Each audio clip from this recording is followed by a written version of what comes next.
Good morning and welcome. Today is February 21st, 2023. I appreciate that you're all here for our Board of County Commissioners meeting. I'll call the meeting to order. We have a lot of exciting events planned for you this morning. We will start off with our invocation by Pastor Jim Harp from the Stewart Alliance Church. Would you all please stand? Good morning, sir. Good morning. Good morning. Thank you for allowing me to be here this morning. Let's take a posture of prayer before the Lord at this time.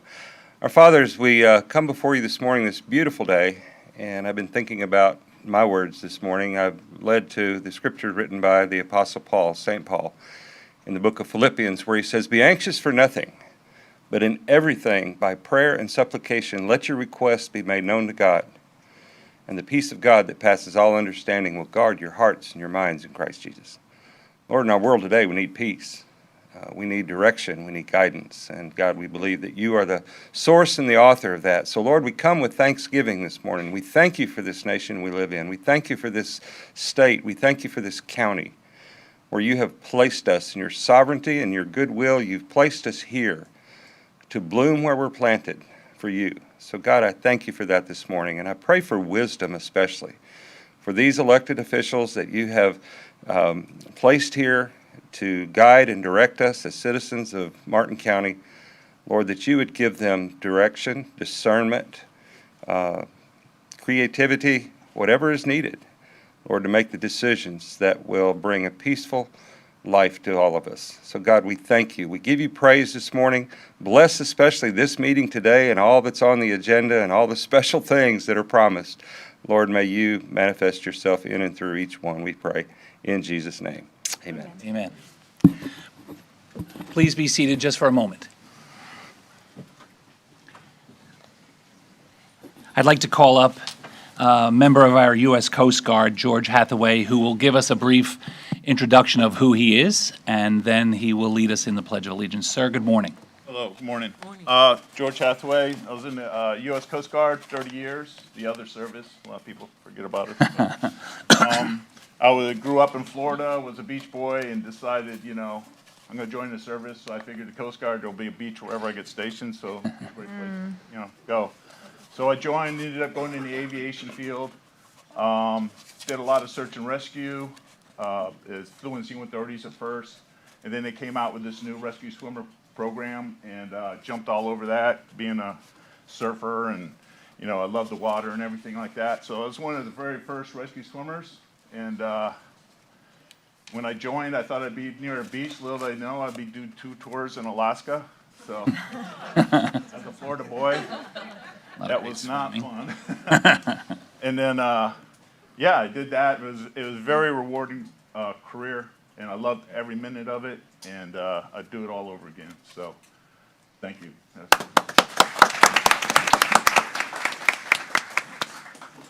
Do the pledge. I pledge allegiance to the flag of the United States of America and to the republic for which it stands, one nation, under God, indivisible, with liberty and justice for all. If you'd please remain standing, I have another treat for you this morning.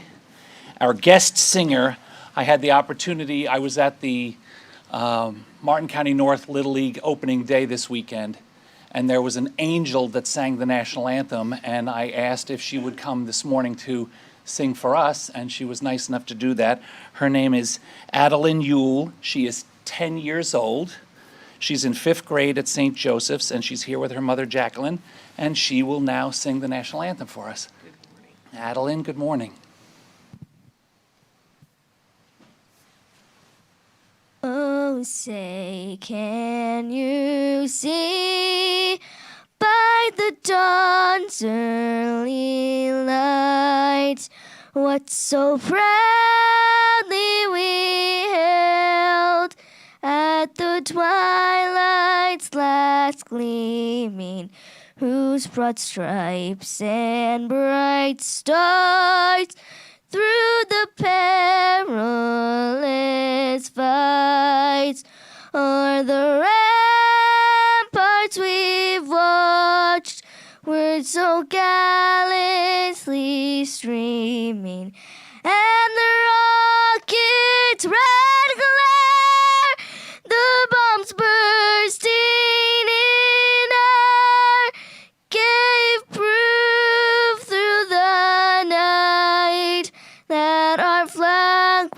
was still there.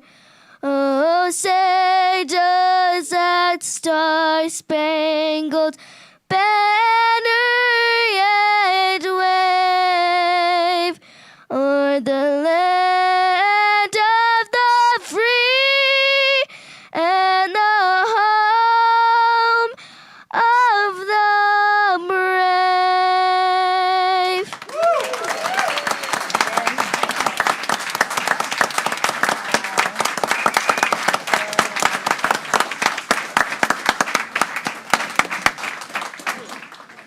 That was wonderful. Thank you so much.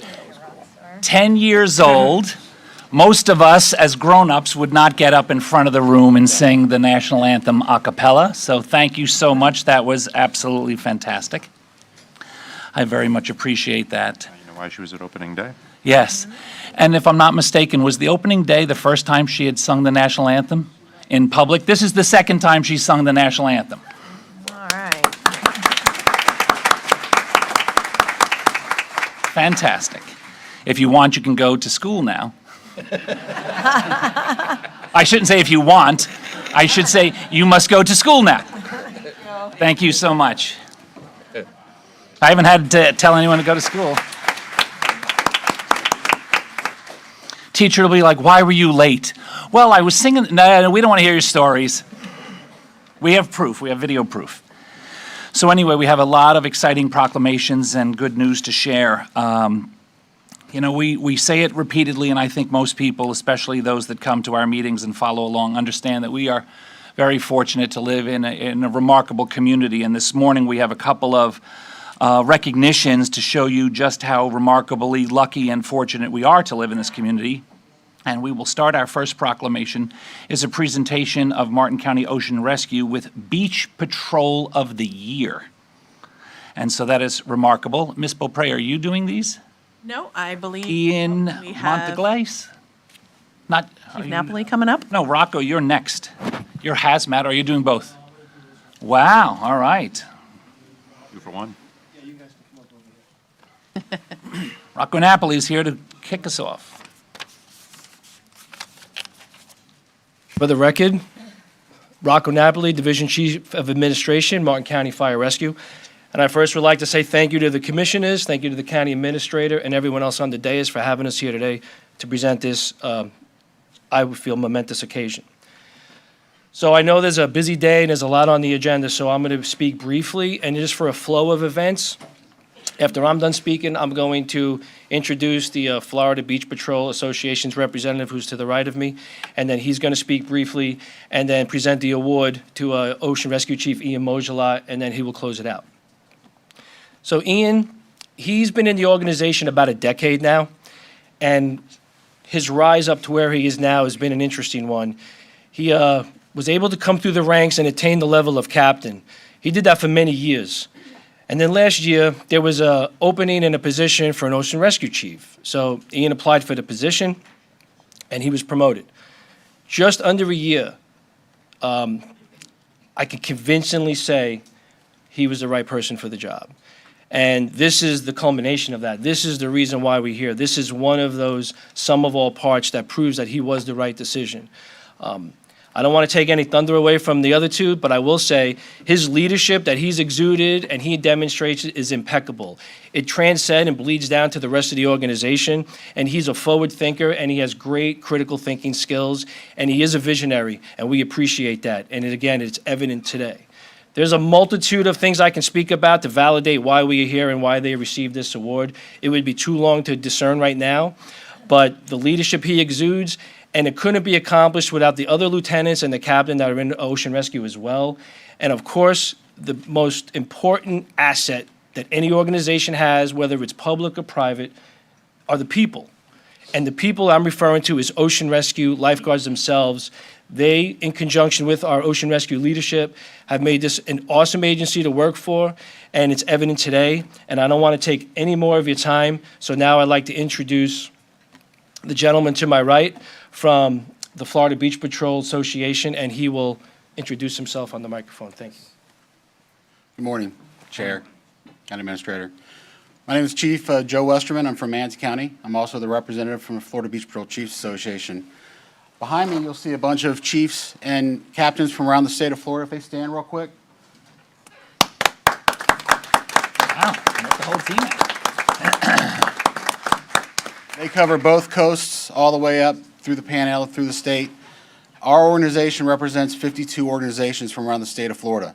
The Florida Beach Patrol Chiefs organization has been in existence since the middle of the 80s, and we have chosen a Beach Patrol of the Year and a Lifeguard of the Year to represent us every year. This year, I have great admiration for Ian Mojala. I've seen him grow up through the ranks. I was a friend of the chief prior to him as well, and this organization is doing great things. So I can keep going on about what this organization has done this past year to receive this award, but I don't want to take up too much more of your time. I would just say that it is my great pleasure to honor Martin County Beach Patrol and Chief Ian Mojala with Beach Patrol of the Year for 2022.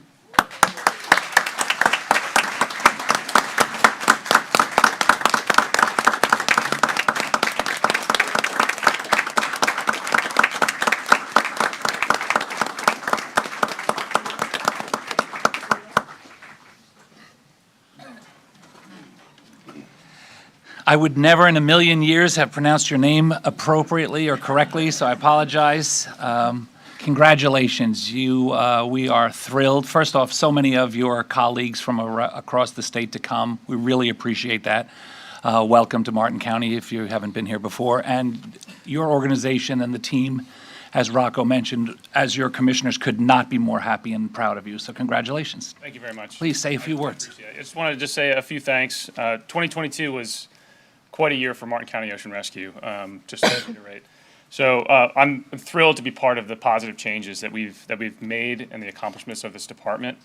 And I want to recognize those people that really were integral in the evolution of ocean rescue. So first of all, Fire Rescue Administration, that's Chief Chanchuli, Chief Napoli, and the rest of their team has shown me so much support. Their continued efforts for our department to succeed in all facets of our operation on our beautiful beaches in Martin County. The Florida Beach Patrol Chiefs Association, they've been integral as well. I want to thank the fellow chiefs that are here today for their support for this award. Our ability to come together as one agency for the support of our peers keeps the profession of ocean lifeguarding moving in the positive direction. Our county commissioners, without you, our goals that we've set forth wouldn't have been possible. So I want to thank you as well, and I hope that Ocean Rescue can continue to exceed expectations of professionalism and safety set forth as stewards of this county. And then finally, our lifeguards. As Rocco mentioned, they are the backbone of our operation. So a big thanks to our EMT ocean lifeguards. We have a great group of professionals that care deeply about the well-being of the public. I want to thank their continued dedication to the people that they serve daily. So although I am the one receiving this award, there are so many other people that really deserve the credit for making this happen. So I want to thank them as well. So thank you.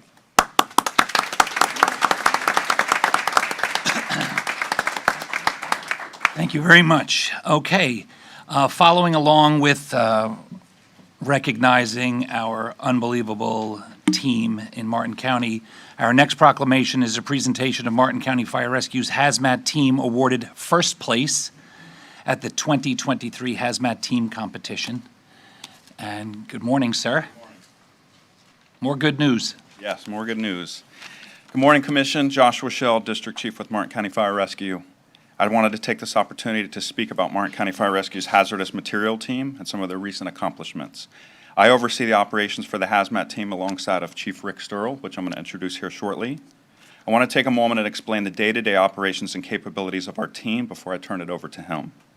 Our hazmat team is responsible for any dangers the citizens of Martin County may be exposed to regarding hazardous materials. This would include propane emergencies, natural gas calls, fuel spills, weapons of mass destruction, biological weapons, and radiological events. These men and women constantly research and know what these current dangers are, what hazards exist, and how to handle them. We do a lot of training daily, monthly, and annually to keep their skills top-notch.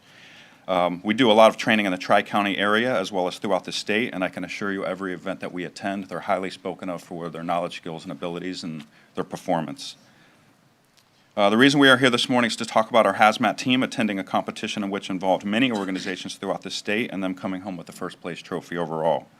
We are very proud of these individuals and their performance, but as the hazmat team as a whole as well. With that, I will go ahead and turn this over to Chief Sturl to talk to you more about the competition and the hazmat team. Thank you.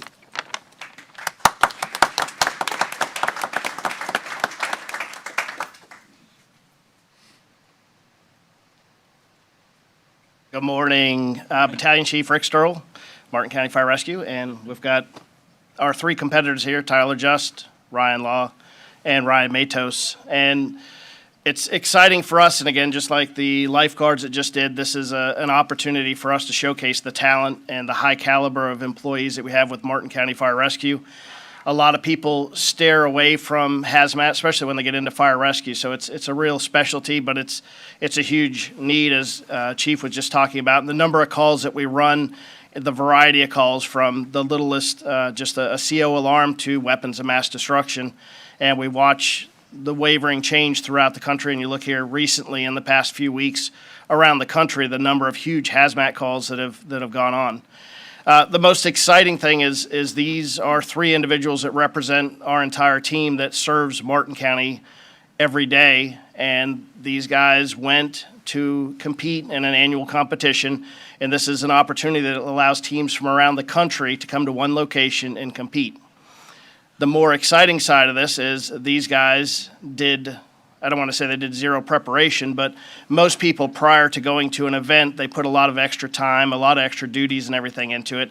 This just comes from their day-to-day knowledge. So as commissioners in the community, you can feel comfortable knowing that we could pluck any one of our technicians out, and due to the support from our commission, our fire rescue administration, our emergency management, and our local LAPC, that gives us all the training, the tools, and everything that we need to have this caliber of training, that these guys were able to walk in, go through a series of 10 different stations that test each of them. And it's not that they get to go they're there as a team, but each one is responsible for knowing that information and being able to step up to the plate and perform those duties. So it doesn't give them the opportunity for one person to cover for somebody else's weakness. So it's an awesome opportunity to represent our county fire rescue and from each of you.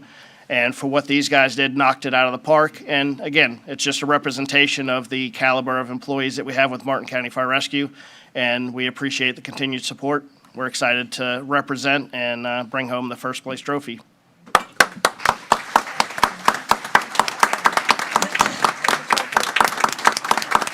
around, see your people.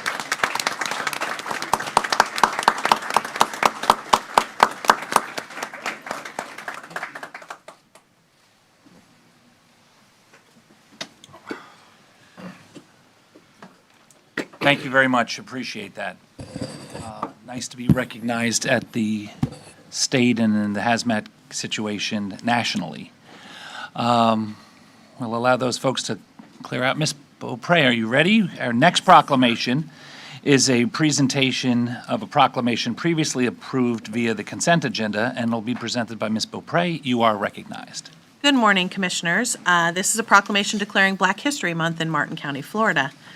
Black History Month, also known as African American History Month, is observed in February and celebrates the achievements of African Americans. The 2023 National Black History Month theme is Black Resistance, which celebrates the peaceful resistance methods African Americans employed to overcome historical and ongoing oppression in all forms. In recognition of Black History Month, the Board acknowledges the central role of African Americans in U.S. history. And here to accept, we have Aisha Nash, who is with the Fort Pierce Alumni Chapter of the Delta Sigma Theta sorority.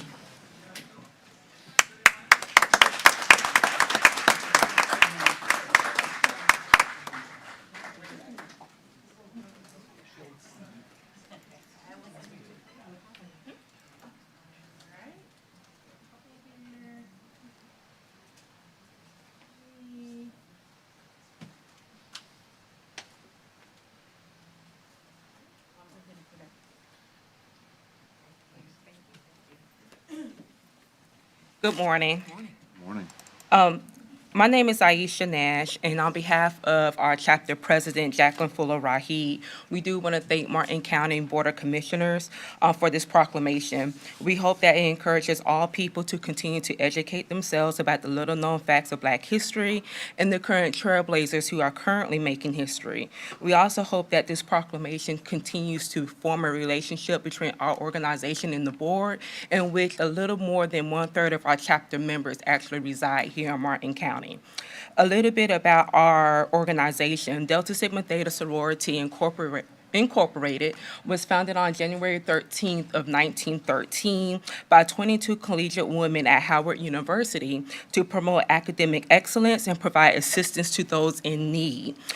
The founders of Delta Sigma Theta envisioned an organization committed to sisterhood, scholarship, service, and addressing the social issues of the time. The first of which was standing in solidarity with all women by marching in the Women's Suffrage March in 1913, knowing that even if women at that time was given the right to vote, our founders would not be able to exercise that right due to the color of their skin. Since then, Delta Sigma Theta has become one of the preeminent service-based sororities with more than 300,000 initiated members and over 1,000 charter chapters worldwide, being collegiate and graduate chapters.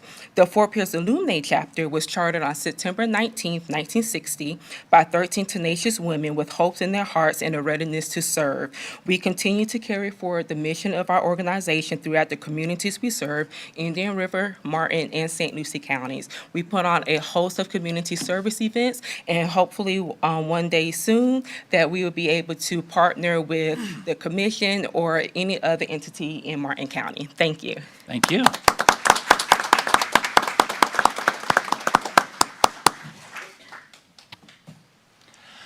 I'm going to go off script for a moment for one more recognition. Had the opportunity, as I mentioned, to be at the opening day of Martin County North Little League, and one of our team members, one of our family members, was very rightfully recognized for decades of not only coaching and being a league dad of his own superstar children, but he's also in the process, even though I think we should vote to deny it today, but of retiring. And so I'd like to call Kevin Abate to recognize and acknowledge our friend Dave Galading.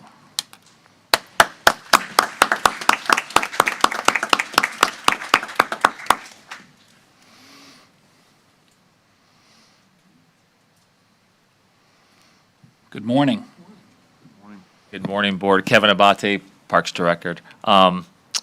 Today's a great day to acknowledge Mr. Gladden. We were at the opening ceremonies for Martin County North Little League on Saturday, and he received a recognition award from Martin County North Little League. He's been with the county for 22 years. Come on up, Dave.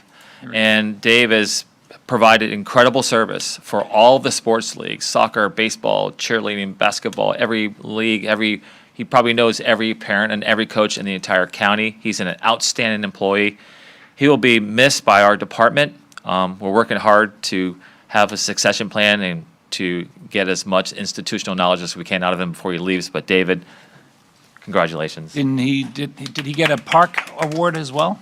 Yeah, so we also, a few months ago, or last month, Dave was acknowledged as our Parks Department Employee of the Year, and was also a well-deserved award. So thanks, Dave.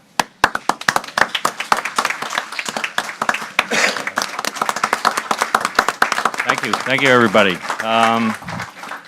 It's been a good 22 years. I hope I've served the county well. My boss, Kevin, the residents of the county, you guys, and I'll be off to retirement with my 8 grandchildren. I live in Palm City and enjoy the rest of my life. So, thanks. Thank you very much.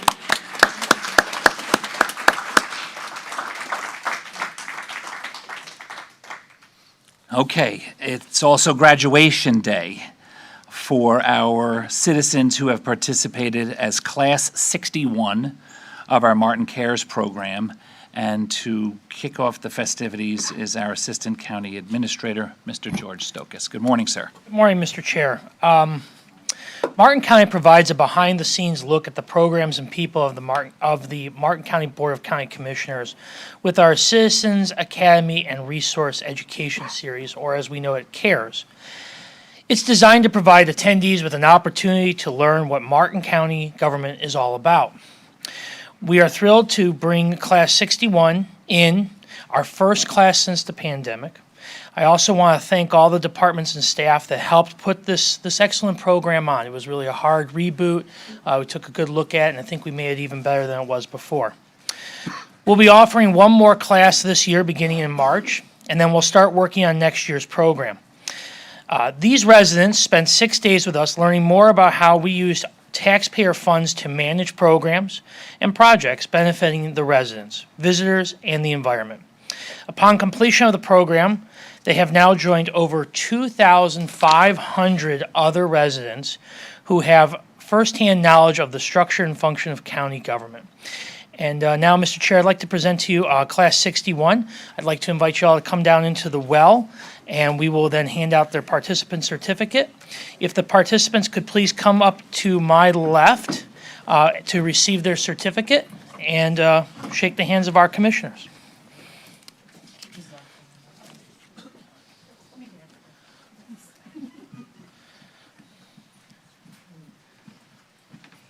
And I will apologize in advance if I butcher anyone's name. The first graduate is Annette Jones. Bob Lipa. Hey, congratulations. You're going in there. You're going into the pit. Bob Lipa. Carolyn Freshore. Kristen Susi. Colin Susi. Danielle Isaacson.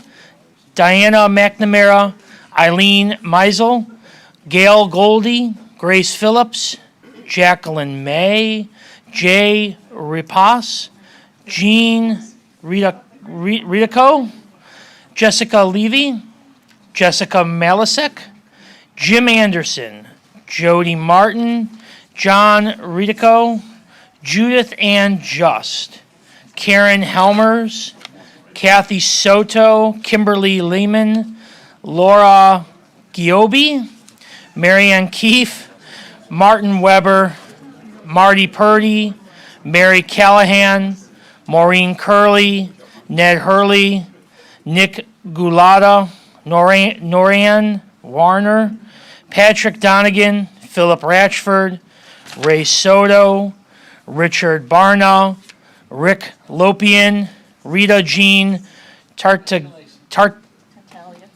there we go, Tartaglia. There's always one. Ruth Martasui. Did I get that one wrong too? Well, I'm on a roll. Sarah Fillion, Savannah Richmond, Sophia McKinney, Stephen Potter, Tim McLaughlin.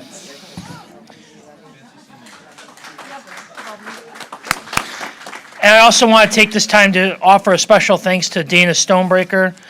Without her, we could not put this program on.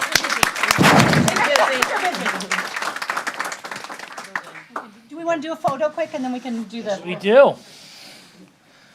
Everyone back on in the well, please.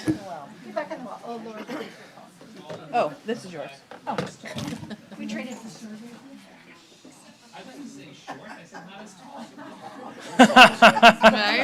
Please fill her on in. Hey, Laura, why don't you help them out? Let's. Can I just climb up here to? No. You cannot climb up. No. Do you? Oh dear. Okay. Oh, she's taller. I love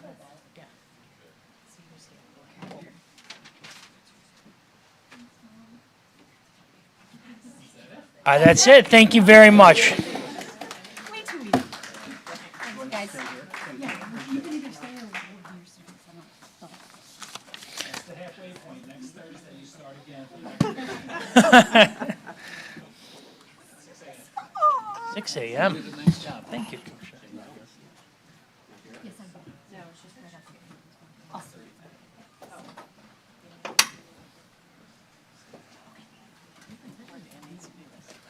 Martha Ann. Yes. Come here, please. Hold on. Okay. Oh. Nice.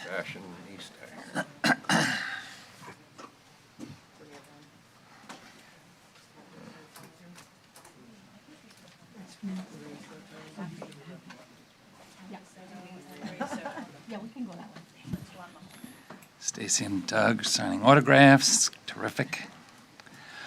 Okay, before we go to public comment, let's just allow me to say we had two additional items on the agenda today. Consent agenda item number 11, request for approval of a proposal for settlement by Martin County to Justin Industries, Inc.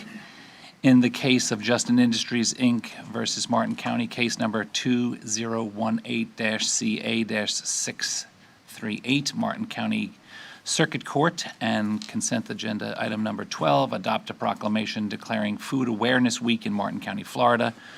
There is no consent polls. Commissioner Smith. Thank you, Mr. Chair. Sarah or Don, do you want to add this as an additional item, or how do you want to handle that? My request was to bring that up under county administrator comments for consideration for the expenditure of district funds. Do you want to add it to the agenda or no? That would be the purview of the board. It could be Mr. handled Chair, I either way. will move approval of the agenda, consent agenda, and then the additional item of the interlocal agreement between Martin County Board of County Commissioners and the Regional Planning Council. Okay, I'll second it. thank you. We have a motion by Commissioner Smith to accept the agenda as presented, seconded by Commissioner Heatherington. All those in So is favor? this going to be an item, an agenda item? Does it have a number? It would be, I would recommend that it be considered under item administrator comments. We're going to vote on it? You are going to vote on it. Want to separate it out? This is the first I've heard about it, and it's a very major, I think it's warrants discussion. So let's, Going to under administrator comments. yeah, so let's remove it from this vote right here. We'll hear the details of it from Mr. Donaldson. On the It's- agenda, right? It was to be discussed. I was going to discuss it under administrator comments. So it was added to the agenda by Commissioner Smith's request. Okay, so we're just voting to add it to the agenda. Yes. We're not voting on it as an agenda item. You're going to make the presentation. Yes. So we're basically, the first vote is to put it onto the agenda, the second vote is to hear it. Yes. Thank you. So we'll leave it as it is. We have a motion by Commissioner Smith, seconded by Commissioner Heatherington. All those in favor? Aye. All those opposed? That motion carries unanimously. Before we dig into that, we will now take public comment. If anyone else is looking to address us this morning on any topic, general, or an agenda item that you won't be able to speak at later, you can do that now by requesting a request to speak form. I have 3. If you do speak this morning on an agenda item, you won't be allowed to speak again on it when the item comes up. And also, you'll have 3 minutes to make your comments. I will start this morning with Mr. Tom Pine. Mr. Pine, good morning. Morning, Commissioners. Morning. Another beautiful winter day here in South Florida. The definition of the consent agenda, according to Martin County government, these items are considered routine, the key word, and are enacted by one motion. Sounds simple enough, but that's not how it works in reality. Anything our county commissioners don't want us to, we the taxpayers, to see gets hidden in the consent agenda, like hundreds of thousands of dollars in cost overruns at the upgraded county golf course, or the sweetheart deals their buddies at the Chamber of Commerce gets. These are some of the reasons I don't trust my local government. At the last county commission meeting, one of our commissioners called some of us communists, claiming we can't stop people from building on their own property. In fact, there's nothing further from the truth. What we would like the majority of our commissioners to instruct department heads that Martin County government is changing direction and is now in fact going to follow our Martin County Growth Management Plan to a T from here out. When the commission was calling us communists, all he was doing was throwing gas on the fire to fire up his base. Over the past few weeks, I had visited public golf courses in Palm Beach and St. Lucie counties. Of course, the only major differences between those counties and ours is the outrageous amount of tax dollars spent on full-course restaurant and high-end hitting bays. I doubt there's a county golf course in the entire state that spent this much tax dollars on a public golf course. This is one more extreme example of where Martin County money goes just seems to grow on trees. According to Parks and Recreation Head, this facility is not about golf. It's more of a social experiment, an entertainment compound of the park system. So now we're using government funds, our tax dollars, to build features that only the more affluent taxpayers can justify using. Didn't these affluent people make enough money off us when we worked for them? I will conclude by calling on the state of Florida to revoke Martin County's privilege of self-rule. Our leadership has lost their ability to spend our tax dollars in a prudent manner, from using the consent agenda as no less than a slush fund to using our tax dollars to divide us economically, not only at the county golf course, but also at the community pool. This is unacceptable treatment of a large segment of Martin County taxpayers. Thank you for your time. Thank you, sir. Our next request to speak form is Mr. Austin Holtzmacher. Good morning. The last time I was here, I asked for help with an issue I had with Martin County Utilities. I didn't so much as hear back from anyone here until January this year, and that was October. I was here 18th. But that's not why I'm here today.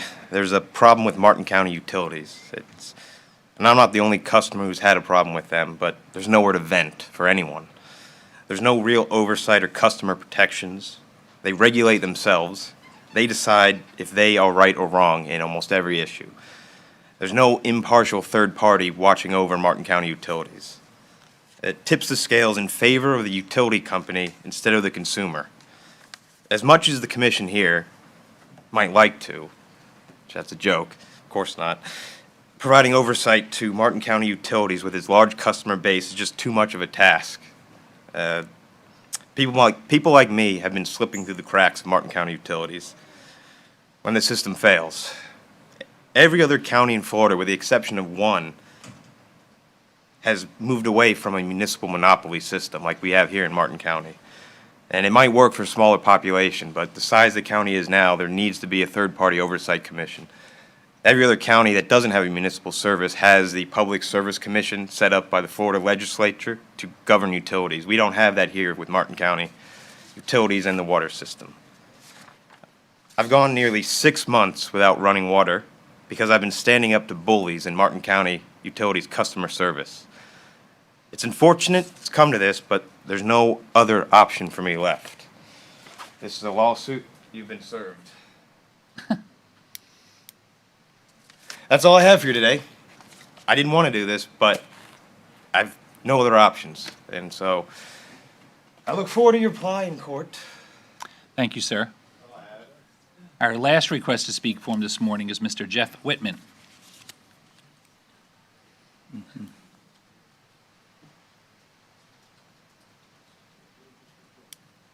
Good morning, sir. Welcome. Good morning, Commissioners. Jeff Whitman, Hope Sound. I have the greatest respect for my commissioner. We've been friends for over 40 years. However, I respectfully disagree with the assumption from the dais that the late, great Nathaniel Reed would have approved of the Rural Lifestyle Amendment. I grew up on Jupiter Island, and I knew Nathaniel, and I knew his mother, Permelia. I believe he would have opposed the Rural Lifestyles Amendment. Maggie Herchala opposed it, and the late Bernie Auer, I would believe, would have also opposed it.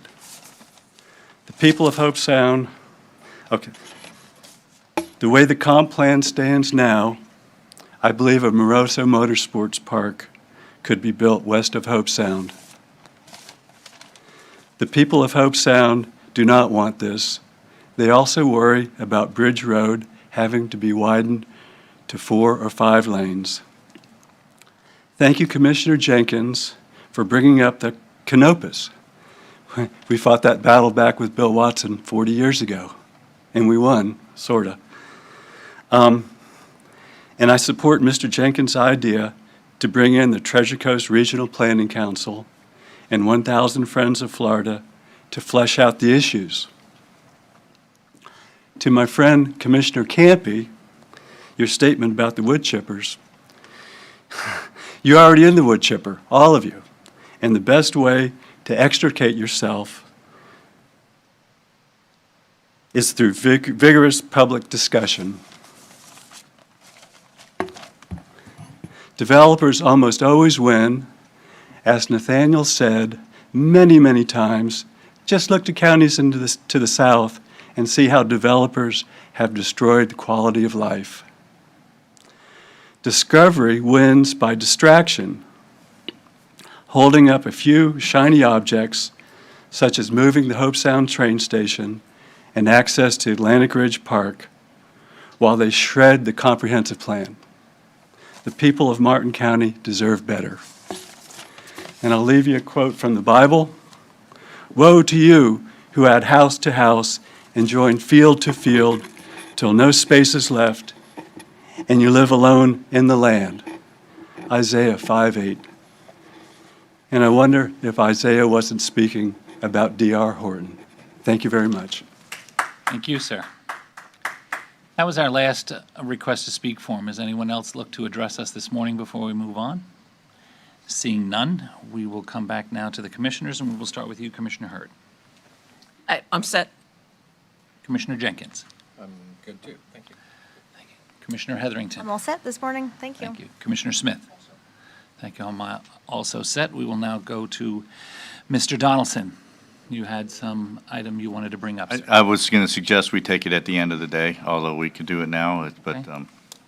Do you have any other commission comments you'd like to no make? other comments. Thank you. Ms. Woods? Thank you.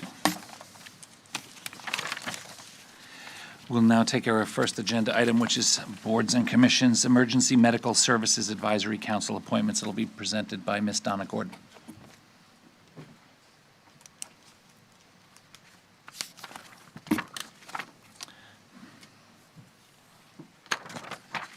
Ms. Gordon, good morning. Oh.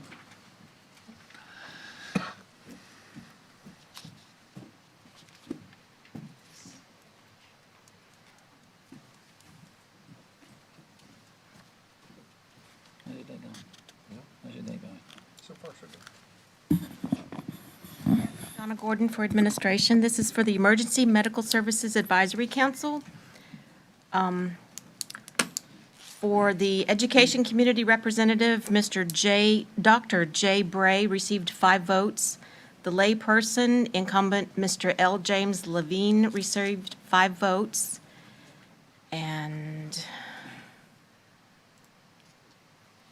a bunch of other people need to be appointed. The list there. And the Village of Indiantown announced their alternate appointee, and it is Mayor Susan Gibbs Thomas. Okay. That's all of them. Move staff's recommendation plus the appointments of Mr. James Levine and Dr. Jay Bray, I think it was. Yeah, Dr. Jay Bray. Thank you. We have a motion by Commissioner Hurd for staff's recommendation, including the names that were voted on this morning and the, the addition of the mayor of the Village of Indiantown, Susan Gibbs Thomas, seconded by Commissioner Smith. All those in favor? Aye. Aye. All those opposed? That motion carries unanimously.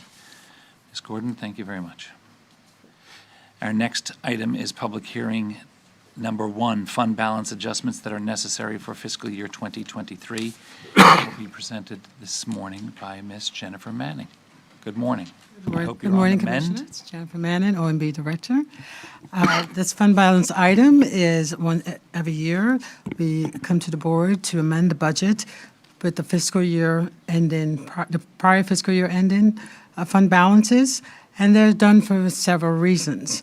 We have planned expenditures for projects and services that were not completed, and examples of those projects would be technology improvements, contracted services, as well as reserved for constitutional officers. We also have revenues that exceed projections. We have ad valorem that's budgeted at 95%, and we also have half-cent sales tax, which we have no determination on how much we would be getting, so we are very conservative when we're budgeting those fees, and also miscellaneous revenues as well as tax collector fees. We also have residual funding from unspent operations as well as lapsed salaries. Most of those one-time funding are allocated to pay off debt service, as well as replenish our natural disaster fund, and also replenish reserves as needed. All other remaining funds and all other remaining revenues are placed in reserve in the various funds for future projects or expenditures. There are detailed budget resolutions included in this package, and I will be glad to go over the specific questions or any particular questions. And that concludes my presentation. Thank you. Thank you very much. Questions for Ms. Manning? Seeing none, anyone from the public looking to address us on this? Also seeing none, back to the board. Move staff's recommendation. Thank you. We have a motion by Commissioner Hurd for staff's recommendation, seconded by Commissioner Smith. All those in favor? Aye. Aye. All those opposed? The motion carries unanimously. Thank you and feel better. Yeah, thanks. Our next agenda item is public hearing number 2, legislative public hearing to consider transmittal of comprehensive plan amendments CPA 22-08, water supply plan. It'll be presented by, good morning, by Miss Samantha Lovelady and team. Good morning, Miss Lovelady. You are recognized. Good Well, I see a whole bunch of familiar faces here, so I'm not sure. For the record, I'm Samantha Lovelady, Principal Planner with the Growth Management Department. This is CPA 22-08, Water Supply Plan. The South Florida Water Management District prepares water supply plans for each of its 4 planning areas to support planning initiatives and address local issues. The regional water supply plans encompass a 20-year future planning horizon and are updated every 5 years. All local governments within each planning area are required by statute to update their 10-year water supply facilities work plans to identify specific water supply projects that meet future demand. Local governments must adopt revisions to the comprehensive plans within 18 months following the approval of the plan update. Martin County is part of the South Florida Water Management District's Upper East Coast Water Supply District. On November 10th of 2021, the South Florida Water Management District adopted the 2021 Upper East Coast Water Supply Plan update.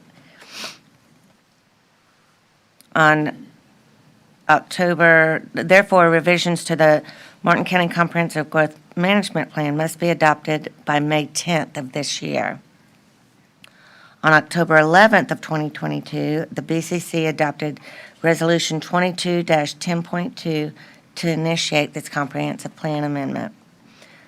There were no major issues involved with this update, allowable by Florida Statute 163-3177. Population projections do not have to match the rest of the comprehensive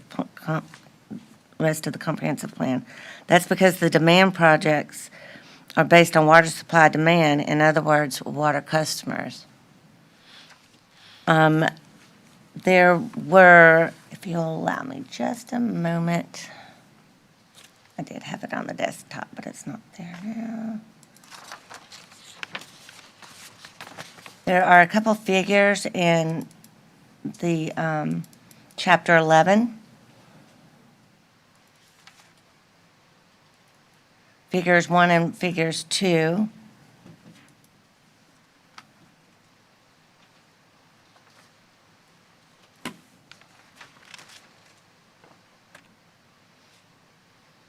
And we'd like to point out that the maps, figure 1 and 2, do not show the same project, do not show some of the projects such as Newfield and the South Florida Gateway Industrial Project. These were adopted after the Upper East Coast Water Supply Plan was updated. So we're proposing a disclaimer to put in that the Upper East Coast Water Supply Plan illustrates what South Florida Water Management District has adopted and does not accurately represent the service areas depicted in Figure 11.1 and 11.2 of the Comprehensive Growth Management Plan. So we are proposing to just add the disclaimer at the bottom. And on February 16th, the LPA voted 3-1 to recommend approval of CPA 22-08, and staff recommends approval to transmit CPA 22-08 to the Florida Department of Economic Opportunity. With that, I'll take any questions. I have Anne Murray here as well, and I would like to thank Anne because she did all of the work. Well, at least you're getting recognition. Heavy lifting. Questions from my colleagues for either of our team members? Seeing none, anyone from the public looking to address us on this topic? Seeing none as well, back to the board. Move staff's recommendation of approval.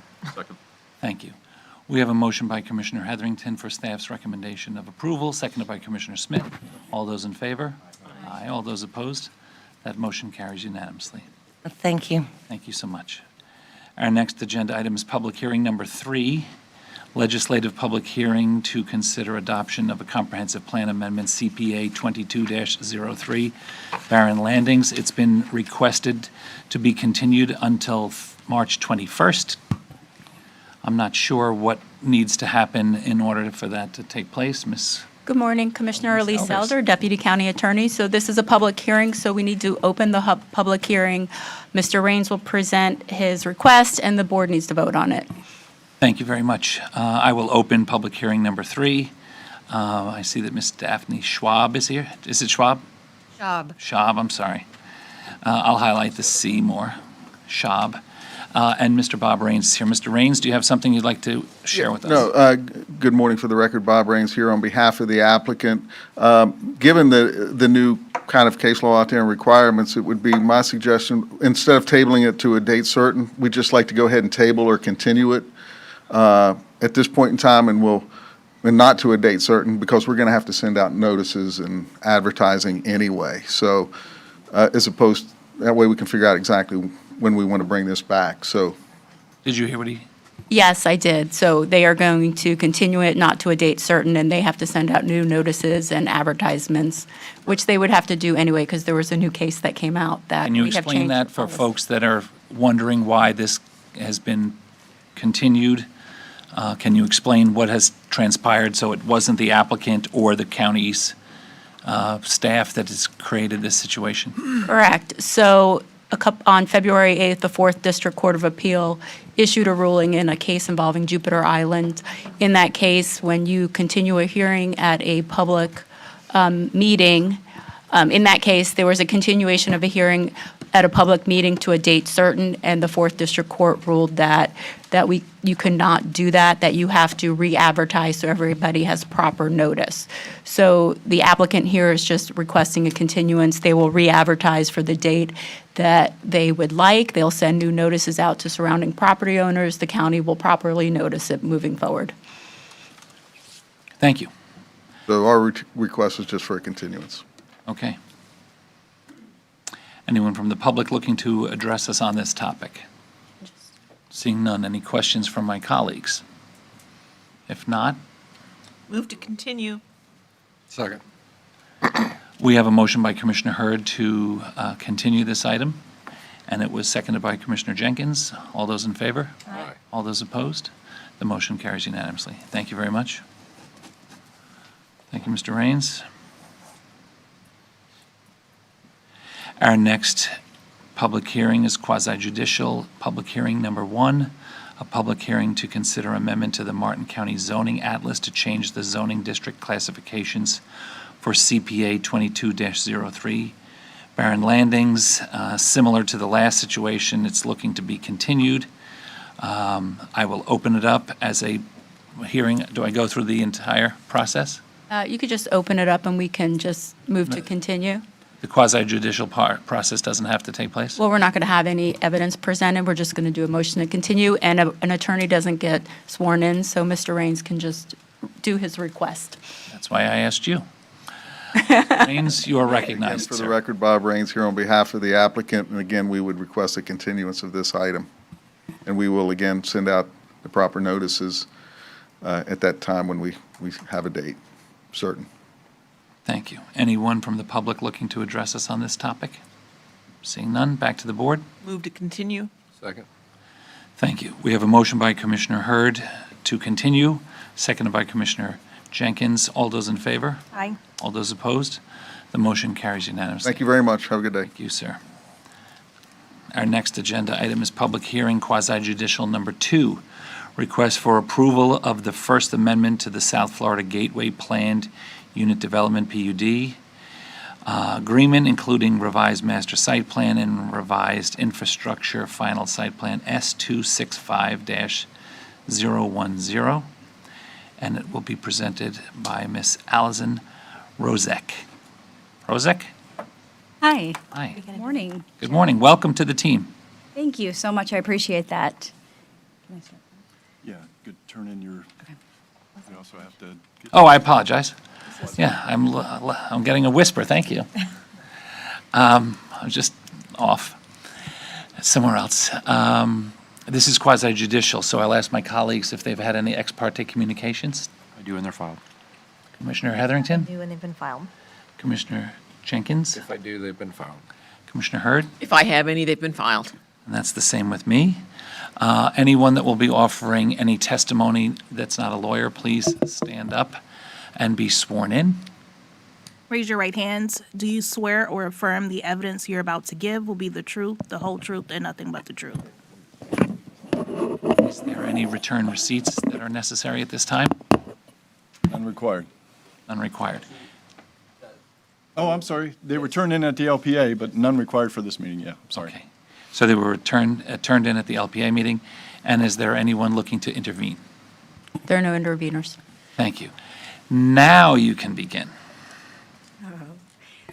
Thank you. Good morning, Chairman Campy and County Commissioners. Thank you and the members of the public for being here today to hear and deliberate on the agenda item before us. My name is Allison Rozek. I'm a principal planner in the Growth Management Department and the county's project coordinator for the South Florida Gateway Planned Unit Development, commonly known as a PUD. Please accept this copy of the agenda item and a copy of my work history submitted for the record. Thank you.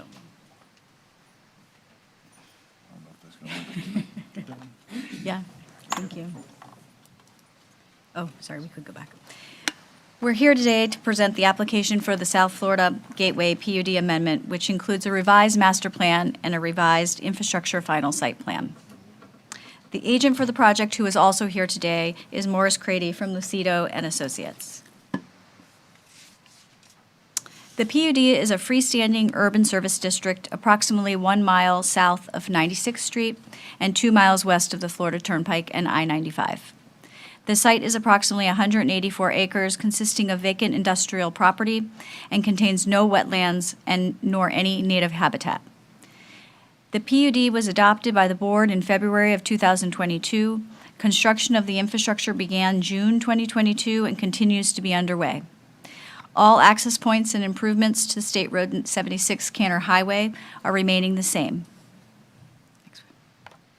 The main revisions included in the First Amendment to the PUD include, number 1, rezoning 7.9 acres of adjacent property currently zoned light industrial to PUD.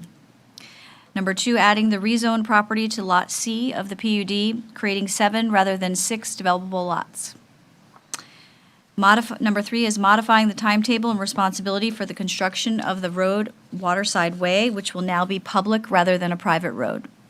And number 4 is making minor adjustments to the stormwater and to landscaping.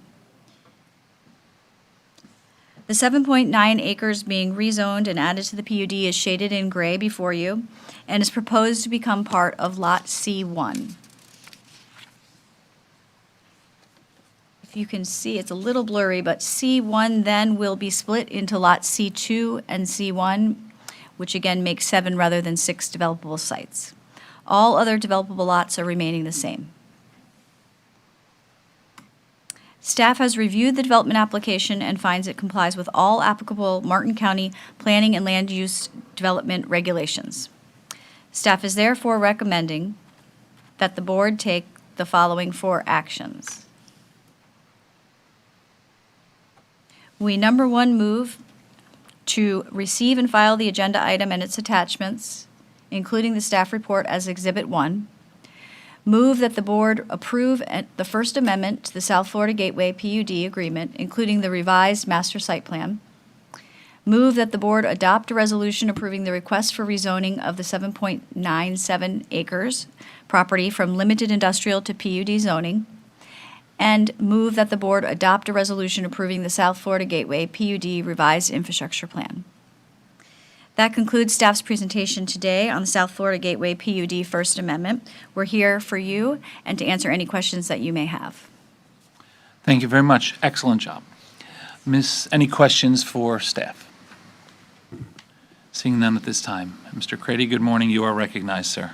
Good morning. Again, for the record, my name is Morris Crady, senior partner with Lucido and Associates, here on behalf of KO Waterside and also Karis Cold, who is the contract purchaser of Lot C1. And, yes, it's on there. If I can use your mouse, I have a brief, yes, there, right there. I have a brief presentation just to kind of give you an update on where we are and where we've been and where we're going in the future. And I do appreciate the background that Allison provided. We are in agreement with staff recommendation of approval. And again, this is the overall PUD area. It goes all the way up to, well, the PUD doesn't go all the way up to 96th Street. It's just this area right here, which is 184 acres. But this shows the relationship to 96th Street, which is along the north area, and then Cantor Highway. This is a close-up view of the actual PUD area. And this is the 7.97 acres that's being added to C1 in order to accommodate Karis. You can see all of these lots is not your typical industrial subdivision. These are large lots. IND2, the industrial lot 2 is 51 acres. IND1 is 49 acres. That's currently under construction. Foundry Commercial Group has acquired that property, is under construction. They've also gotten final site plan approval on B1, and we're in now for a final site plan application for B2, and as mentioned, also Karis. Here's an engineer's rendering, just to kind of give you an idea of what you're looking at in black and white, but in blue are the lake systems that have been constructed or under construction. They're nearing completion. This industrial building 1 is under construction, B1's under construction, and we're also building a 30-foot wide landscape buffer along Cantor Highway as part of the infrastructure improvements.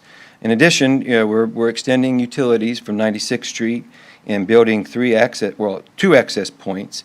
This one is Southwest Gateway Place, which will be a private road that's maintained by the association. We have, and this will also be a signalized intersection. We have an internal road called Southwest Neal Street. You probably recognize that name. Yeah. That was from the previous owners. And that's going to be also maintained and constructed by the association, and it provides interconnectivity, as you can see, between all the parcels. And then the road on the south end is Southwest Waterside Place. That was 4.5 acres of public right-of-way that was donated as a PUD benefit to give the county access to 30 acres, which they purchased in this location, which is going to be the future county operations center. So you can see on the aerial, we've built Lake Triangle, which is this one along the north property line. This is the foundation that's under construction for IND 1 building. This is the B1 building. And I should mention that all of the anything within 600 feet of Cantor Highway, which is running along this area, and this is going to be again a 30-foot buffer that's getting built along the highway. Any buildings within 600 feet have to meet the architectural design requirements of Martin County, so this will be adequately buffered. And you can see that this is the piece that's being added to this lot, which is Lot C1, in order to accommodate Karis. And then this is the right-of-way for Waterside Way, which will provide access to the county's facilities. And then this is the lake that's under construction. So you can see we're moving right along, and we're going to be starting on a landscape buffer here. This is, again, a rendering of Southwest Gateway Place. It doesn't show the mast arms, but those are also getting permitted and constructed at this particular intersection. And with that understanding, we'll be glad to answer any questions. Thank you very much. Questions for the applicant? Who's constructing Waterside Way? County is constructing Waterside Way. Why? They, The Waterside Way was to serve the Public Works facility, and it was part of our agreement in the purchase of the property that we negotiated in the original agreement. Did we get a discount for constructing the road on the price of the lot that we purchased? Yes, it was factored into the price of the lot and in the acquisition price, yes. Do you know what portion it was? I don't have that off the top of my head. Anybody?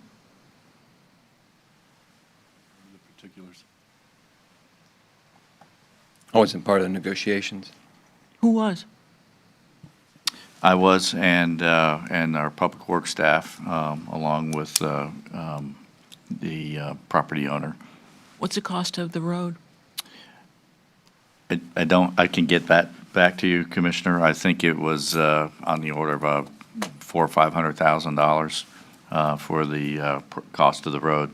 Also included the developer providing water and sewer services that we could connect to. So, but we needed to construct the road also as an entry to our facility. So it was a combination of what the stormwater access was for our facility, in addition to the entry road.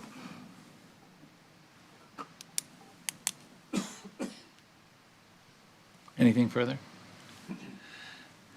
Anything else for the applicant or staff? Anyone from the public looking to address us on this? Seeing none, comes back to the board.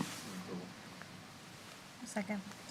Thank you. We have a motion by Commissioner Smith for approval of staff's recommendation, seconded by Commissioner Heatherington. All those in favor? Aye. Aye. All those opposed? The motion carries unanimously. Thank you. Thank you very much. Thanks so much. Our next agenda item, I don't see her, is Departmental Number 1, Office of Management and Budget items which require board approval. It'll be presented by Ms. Jennifer Manning, and there are 9 items. Ms. Manning, Ms. Murley, welcome. Ms. Murley. Fantastic.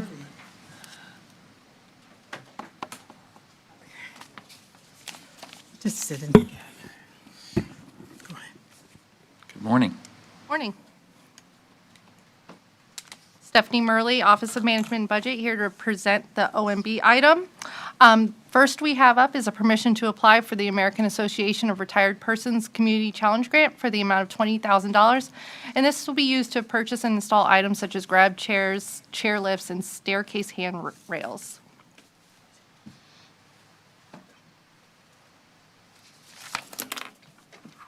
We don't have a mouse. Thank you.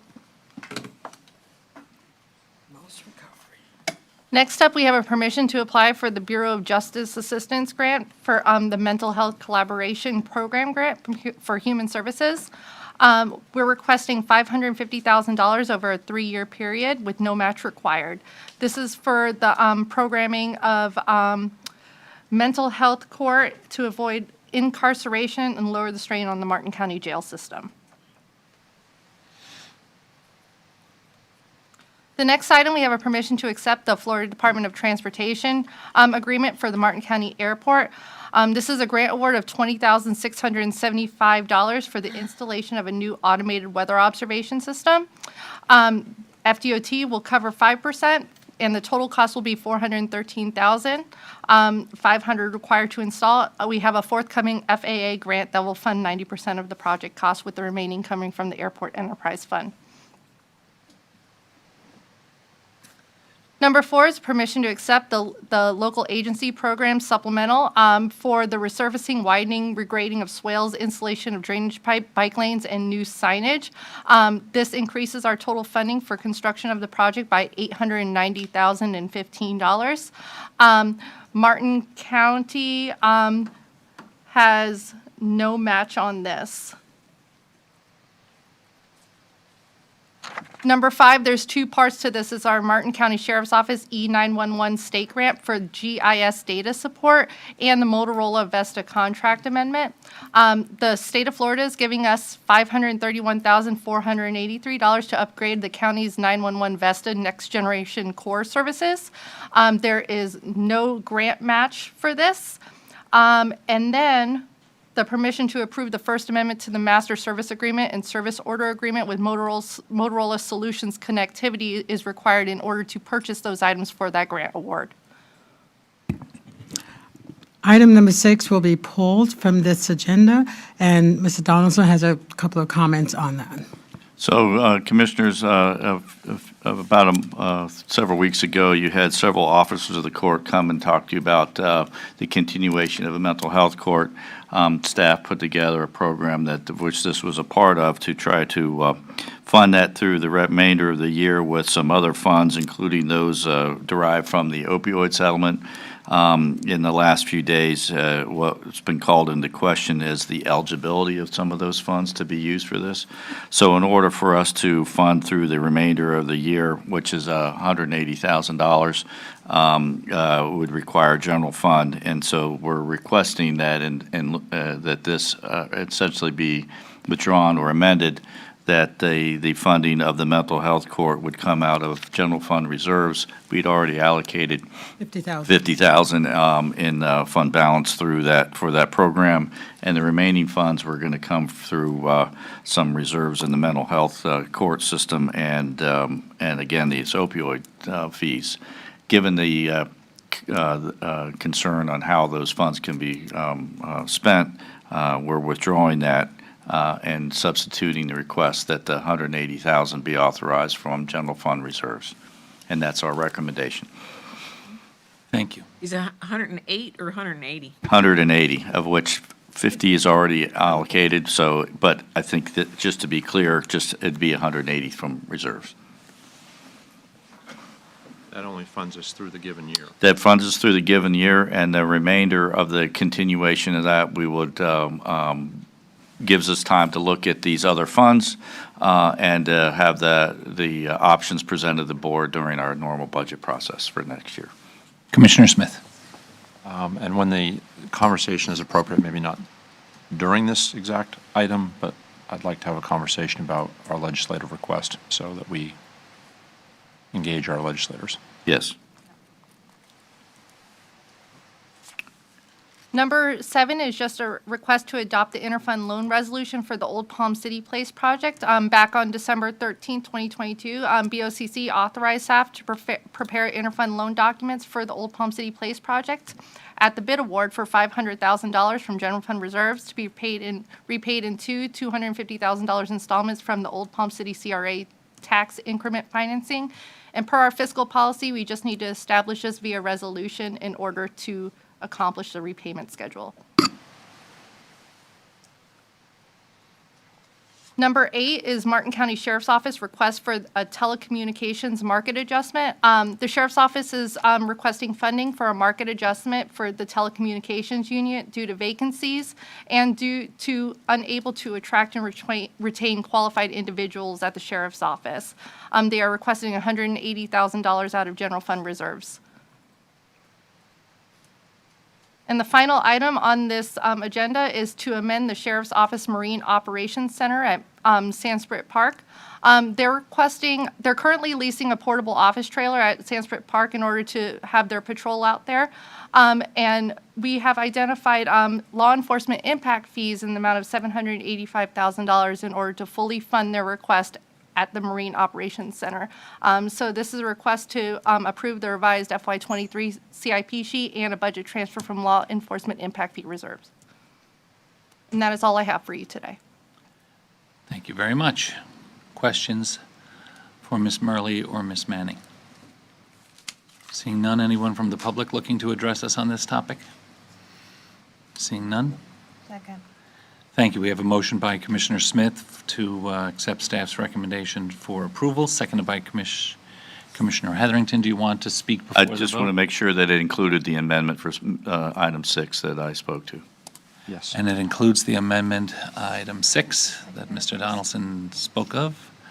The motioner and the seconder agree. All those in favor? Aye. All those opposed? That motion carries unanimously. Thank you very much. Our next agenda item is contracts that meet the threshold for board approval, $1 million or greater. There is one. It'll be presented this morning by Ms. Christy Brotherton. Ms. Brotherton, good morning. You have my condolences. Christy Brotherton, Chief Procurement Officer. I have one item for your consideration today. It's our Martin Downs Water Repump Station Improvements Project. It is important to note that we were able to implement the local vendor preference in the award of this contract. And staff is recommending that we move that the board award the contract to the lowest responsive and responsible bidder, which is Lawrence Lee Construction Services, our local vendor, in the amount of $2,027,000.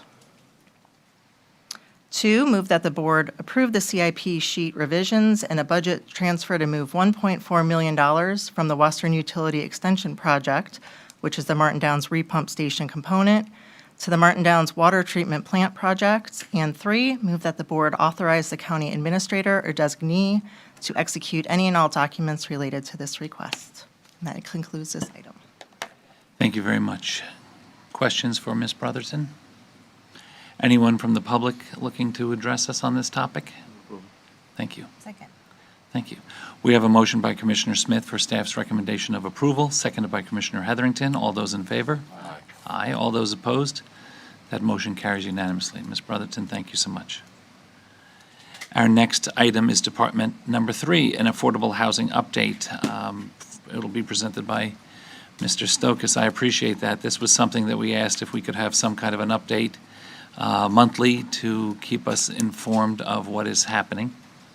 Yes, Mr. Chair, George Stokas for the record. This is the first of your monthly series of updates as for affordable housing. It'll be a little bit brief, but hopefully a little bit brilliant. This slide is just to kind of remind you of why we're focusing on affordable housing and about building healthy communities, engaging the community to inspire small business, and then helping communities help create sustainable local economies. The board had asked staff to focus primarily on home ownership. First, one of those 4 items that was approved was looking at developing a community land trust. As you may have heard from Commissioner Jenkins, they're moving forward with the Martin County Community Land Trust. It's my understanding that organization has hired or is in the process of hiring an outside counsel. And then the next step for staff will be having our legal department work with that attorney that is hired to move forward with that initiative. 1 second, sir. Oh, okay. Commissioner Jenkins, would you like to add anything to that? Yeah, Banner Lake is the stepping stone for this, and they are in the process, if not already done, in engaging with a law firm, a very enthusiastic law firm down in West Palm. Ms. Woods and her team reviewed the engagement contract, had some comments to it. So once that entity exists, then it will not be Banner Lake. And it's really exciting. We're actually making some progress forward. And again, this is only a stepping stone in the Banner Lake community. It's ripe with opportunity for this, but it's envisioned that this would be a countywide community land trust in the future. Excellent. Thank you very much. Commissioner Smith, you holding off? Mr. Stokas, please continue. And just to add on to Commissioner Jenkins, staff is looking at what available properties we have in other areas of the county so that once this community land trust begins, that we'll be able to exponentially grow it as they move forward. The next item was to prioritize capital improvement projects that will be coming before this body here shortly, but staff is working on that. And then finally, to monitor public-private partnership opportunities, I can tell you our folks at the Office of Community Development are working on that, as well as other county staff, and we do continue to look at those opportunities. The next thing I wanted to, the thing I'd like to discuss today is I did have the opportunity to have the initial discussions with our growth management department as well as our building department as it relates to the inclusion of tiny homes in the comp plan. And what I have discovered, or what I've been informed, is that tiny homes are allowed in Martin County. What tends to be the issue, well, what is the issue, is that many of these tiny homes that have been proposed in the past fail to meet compliance with the, many of these tiny homes are not constructed in compliance with the Florida Building Code or HUD standards. Tiny homes tend to be constructed in two ways. One is on a foundation, or the other is a trailer frame with wheels. And that leads to the problem, is that the tiny home may be allowed in our zoning or future land use. However, if it doesn't meet the Florida Building Code, we can't permit that structure. What I can say is, in my research, that as we continue to progress along, the people who build tiny homes are getting savvier and better about meeting the Florida Building Code. So what may have been an issue 2 years ago, the people, because of the tiny home movement, it's getting better, and it's starting to meet, the construction, the newer construction is starting to meet or come within compliance with Florida Building Code. Like, for example, I believe, if I'm not mistaken, Project Lift's tiny homes do meet Florida Building Code, whereas some of the other homes that are being built out there do not. So we're working with that. I also looked at, to not get too far into the weeds, but we do have some old zoning districts which are called Category C. They were created in 1967. We looked at the minimum square footages that were required in these zoning districts. For the most part, if it's a single dwelling, it's 600. It can be anywhere from 580 feet as an efficiency to just barely a 3-bedroom over 850 feet. And in talking with staff, we don't really see a huge issue with, if you're going to have a 1-bedroom tiny home, most of those are going to meet the 600-foot threshold that already exists in those zoning districts.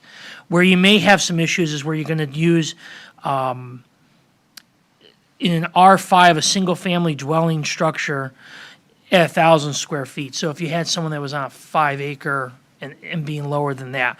So what I'm here to say is, we're going to continue to look at that. I don't have an answer today for that, but that is the only area that we've looked at. And then to final mention, Before you move on, let me just ask a question there. 1,000-foot tiny homes is not a thing. No, it's not. We'd have to look at that in terms of how do we fit the definition of tiny home into our zoning definitions.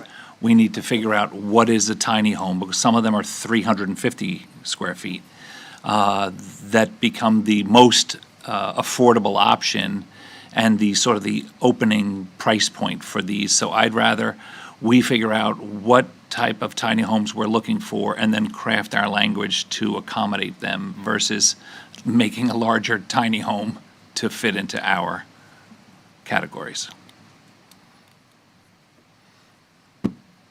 Because a 1,000 square foot tiny home is like a jumbo shrimp. Yes, I'm taking that note. It's an oxymoron. And today, what I'm here to say today is that we need to go back and explore what that is, and when we change that, how does that affect the neighborhood? But what I can say is, tiny homes are allowed. They meet the Florida Building Code, and especially in areas of our CRA. But we do need to go back and absolutely look at crafting language to adopt for tiny homes. When we talk about density, however, especially inside our community redevelopment areas, small dwelling units within the core, corridor, and general subdistricts, when the lot is 1 acre or less, dwelling units of 800 square feet or less shall count as a 1/2 dwelling unit. So if you were allowed 15 units per acre and you only built tiny homes less than 800 square feet, you technically, by that math, would be allowed 30 homes per that acre. Now, there is some open space requirements, parking and so forth, so you can't actually get probably that actual density, but we are looking at that as well. So we're off to a good start in looking at this, and that's really that today. There's no action needed unless you want to direct me to do or focus on some things, but wanted to report back of what we are doing and how we're moving forward. So we are taking a look at it. Thank you. Commissioner Smith. Thank you, Mr. Chair. Last Friday, we had a joint meeting between the South Florida Regional Planning Council and the Treasure Coast Regional Planning Council of which it was really a legislative update and a prioritization for the two councils. One of the conversations that took a lot of space in the dialogue was affordable housing. The Senate President has as her number one priority affordable housing, and the House Speaker has either number one or number two of his priorities is affordable housing. Staff went on, and then we had the director, I believe, of the Florida Housing Coalition do his presentation on what he expects that legislation to look like. It is incredibly comprehensive. It is incredibly targeted, I guess, if you will, to county and local government. There'll be a lot of home rule issues, but there will be, and apparently the governor has also messaged that he is also very supportive of what he is seeing and what has already been expressed through language. So a lot of what we may be looking at may be preempted based upon what the state is aggressively moving towards. But from all assurances from our staff and from the folks that were there to present, there will be an affordable housing, a significant piece of legislation passed this year. So I would encourage all of you who are interested in this item or discussion to watch that presentation on the Regional Planning Council's website. I don't know if it's up yet or not, but I'm sure that we'll be able to get a link for it just so everybody is very much up to speed on what the legislature is proposing. There were some questions about density and how it's going to be applied. There's going to be an awful lot of preemption involved in all of this, and we will not have a lot of say over much of anything. One of our commissioners on the panel asked the question, well, if the county is to have to produce a list of vacant land that is applicable to affordable housing, that is next door to an existing neighborhood, how are we to be able to protect the existing neighborhood from the density? And the question was sort of answered, probably not.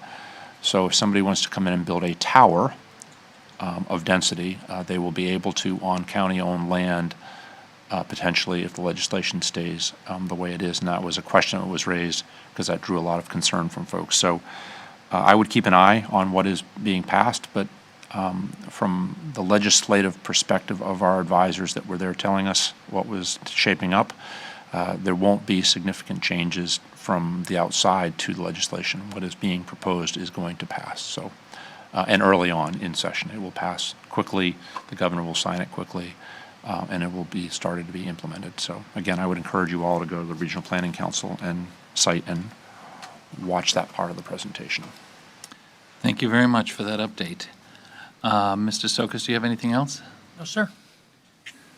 Mr. Donaldson, one moment. I just wanted to mention that my colleagues might remember when we were up at Indian River State College for our four-county meeting with our colleagues from St. Lucie, Indian River, and Okeechobee.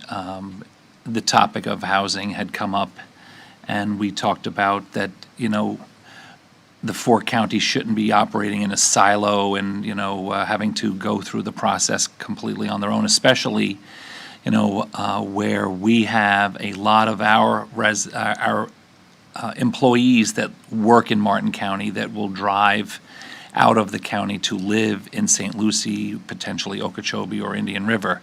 So it's not an individual county issue, it's much more of a regional issue. So with that in mind, there was a conversation about having someone from each of the commissions represent their county for a four-county initiative housing committee to collaborate. And Indian River, Commissioner Adams has sent out an invitation or a meeting request and asked who that person would be. I would hope that my colleagues would honor me in allowing me to be our representative on that, but obviously it's a decision for the five of us to make. We will meet in each of the counties at individual times and rotate so that all of the committee or the group members would get an opportunity to be in each other's counties. So I don't know if that requires a motion. I would move that we ask Commissioner Campy, Chair, to represent Martin County on his Affordable Housing Committee with the other three counties. Second. Thank you very much. I appreciate that. We discussed it there, but we wanted to make sure that it was clear and also to discuss it here, so thank you. Any other comments or questions on that? We have a motion by Commissioner Smith, seconded by Commissioner Heatherington. All those in favor? Aye. Aye. All those opposed? Thank you very much. And then just locally, I would tell you that when, at our joint meeting with the school board, the city of Stewart, and Indiantown, we talked about, when this conversation had first come up, the topic, about I had made a recommendation that we should add a group similar to a lot of our internal governmental groups, like the Tourist Development Council or the LPA or any of the initial groups. And then there was more of a discussion that should probably be more of a community-based group than a government-based group. I just wanted to update you all that is still in the works. Membership or, participation is starting to be formulated, and the group is broad-based across all of the different employers, not-for-profits, some people in the development in the industry, some people in the real estate industry there's a group forming, and that I will be part of as well. And so that's where we stand. So I appreciate what Mr. Stokas has said about, that made the lights pop, what you've done thus far behind the scenes. We'll start with Commissioner Heatherington, and then I still have you, Don.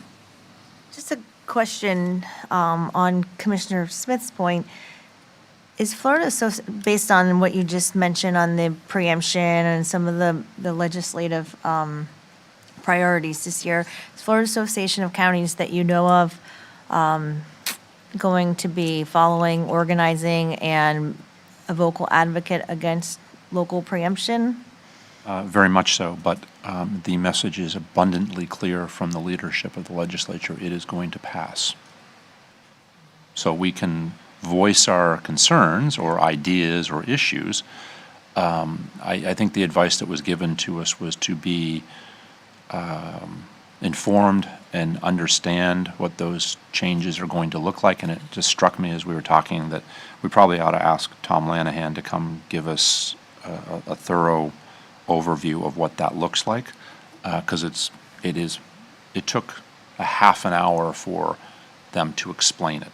There's that much involved in what's being proposed. So the recommendation was to be engaged, but understand that there is going to be significant affordable housing legislation passed. And yes, I mean, FAC is fully engaged, but I mean, it's one of those things that it's not like whether it's going to happen or not going to happen. It is going to happen. Well, although we all support affordable housing, I think we should certainly follow it very closely and be a very vocal advocate of not having our local rulemaking or policymaking abilities stripped from us. I agree. A one-size-fits-all strategy across the entire state of Florida is not a great strategy. Commissioner Smith. I was only like to recommend that we ask Tom Lanahan to come give us a thorough review. We should have done it today, thinking about this, but it just didn't all click. Mr. Stokas, can you add that for our next Yes, sir. housing update? Absolutely. Thank you. Mr. Donaldson. You took care of it. I was just going to give you a heads up on the Indian River County putting together the group, and you've satisfied that requirement. Thank you. Thank you. All right, Mr. Stokas, that's it. Thank you so much for the updates. Thank you. Our next agenda item is departmental number 4. Actually, let's take our, gentlemen, please bear with us. We will take our 10:30 closed captioning break. Commissioner Smith? Before we do, tangential to that conversation, I also did, at that Regional Planning Council meeting, also raise this idea of the portability of Homestead to the Florida Coalition director that was giving us, he was on via Zoom. He appreciated the comment. Everybody around the room was very supportive of that idea. Now they just need to understand the difference between, because Homestead is constitutional, can you through legislation do something that affects constitutional requirements. So anyway, they're going to look at that, and it was a great idea, and we're moving it, so. Good, perfect. We'll take a 10-minute break for closed captioning and return with departmental number 4.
Okay, we are back from our closed captioning break for our February 21st, 2023 Board of County Commissioners meeting.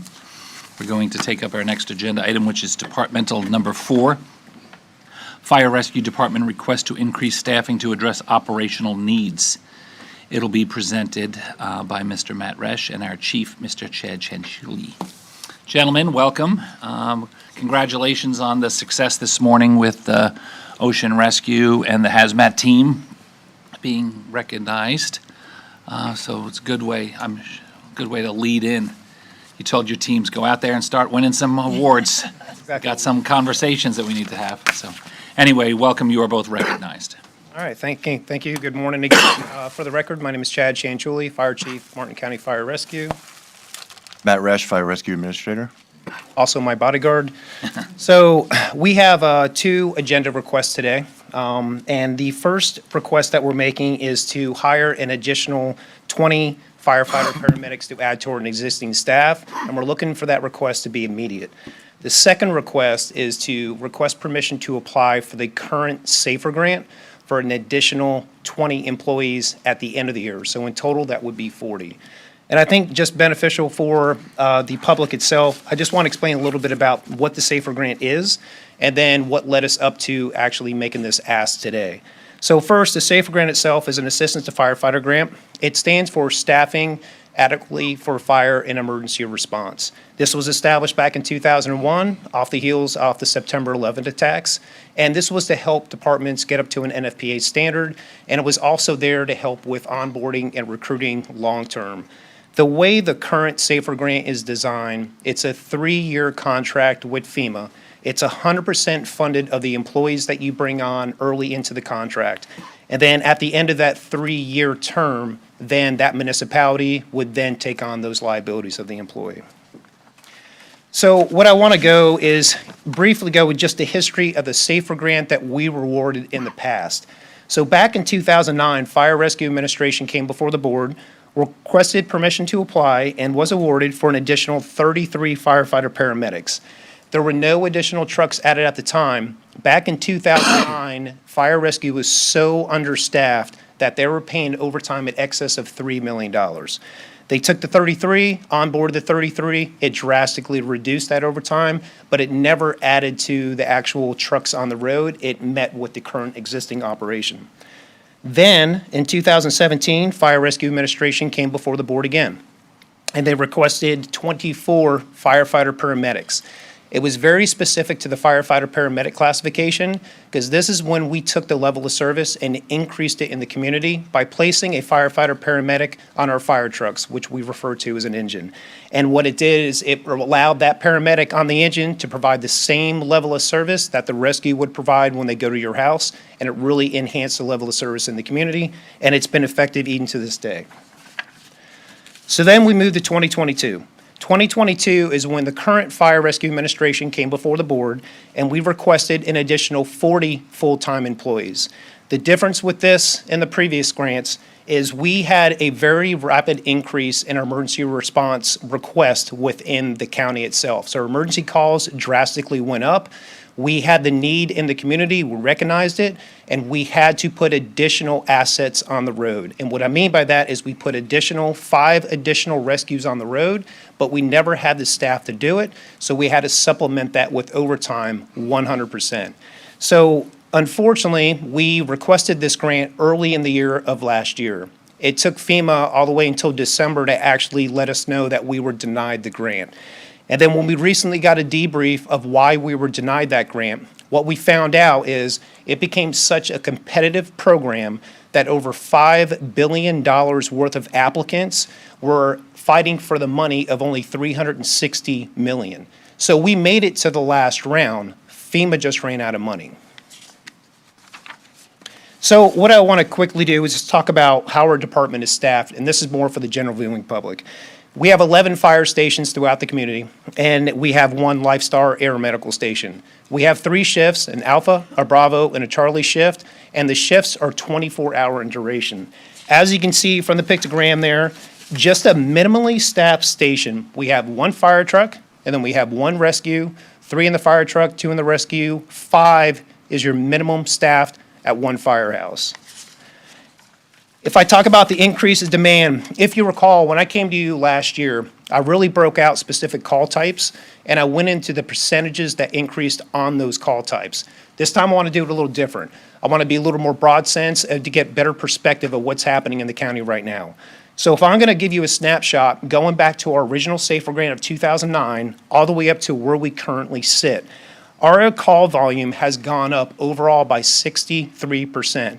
Now, I understand that doesn't match the census, but that's what the emergency demand is coming in from the public right now. Now I'm going to break out specific areas of the county because this is where we put those additional resources that we talked about. Station 16, Jensen Beach, has gone up 58%. Station 21, Palm City, 87%. Station 23, Canner Highway, 48%. Station 30, Port Salerno, 102%. Back in 2009, Port Salerno was a busy fire station. It is hard to describe how busy it is today because it's gone up 102%. And then Station 33, Hope Sound, has gone up 91%. An interesting thing to actually note, the difference between Station 30 and Station 33, we only have 4 road miles. That's all they are apart from each other, and that's how busy that part of the county actually is. So what we did with those stations is we moved into an enhanced staffing model, and what that essentially means is we took an additional rescue, 2 more people, placed them in that station. You do that across all 3 shifts.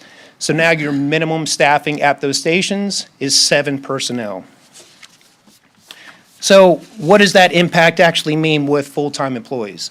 So not to make this too complicated and keep it as simple as I can, when I say we're going to add 1 additional rescue on the road, I just told you it only takes 2 people. I also told you we have 3 shifts. So if you look at that across all 3, you have 6 full-time employees.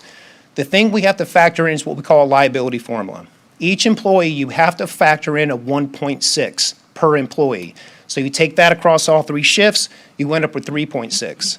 At the end of the day, 1 additional rescue, it equates to 9.6 employees, which means it's 10 employees.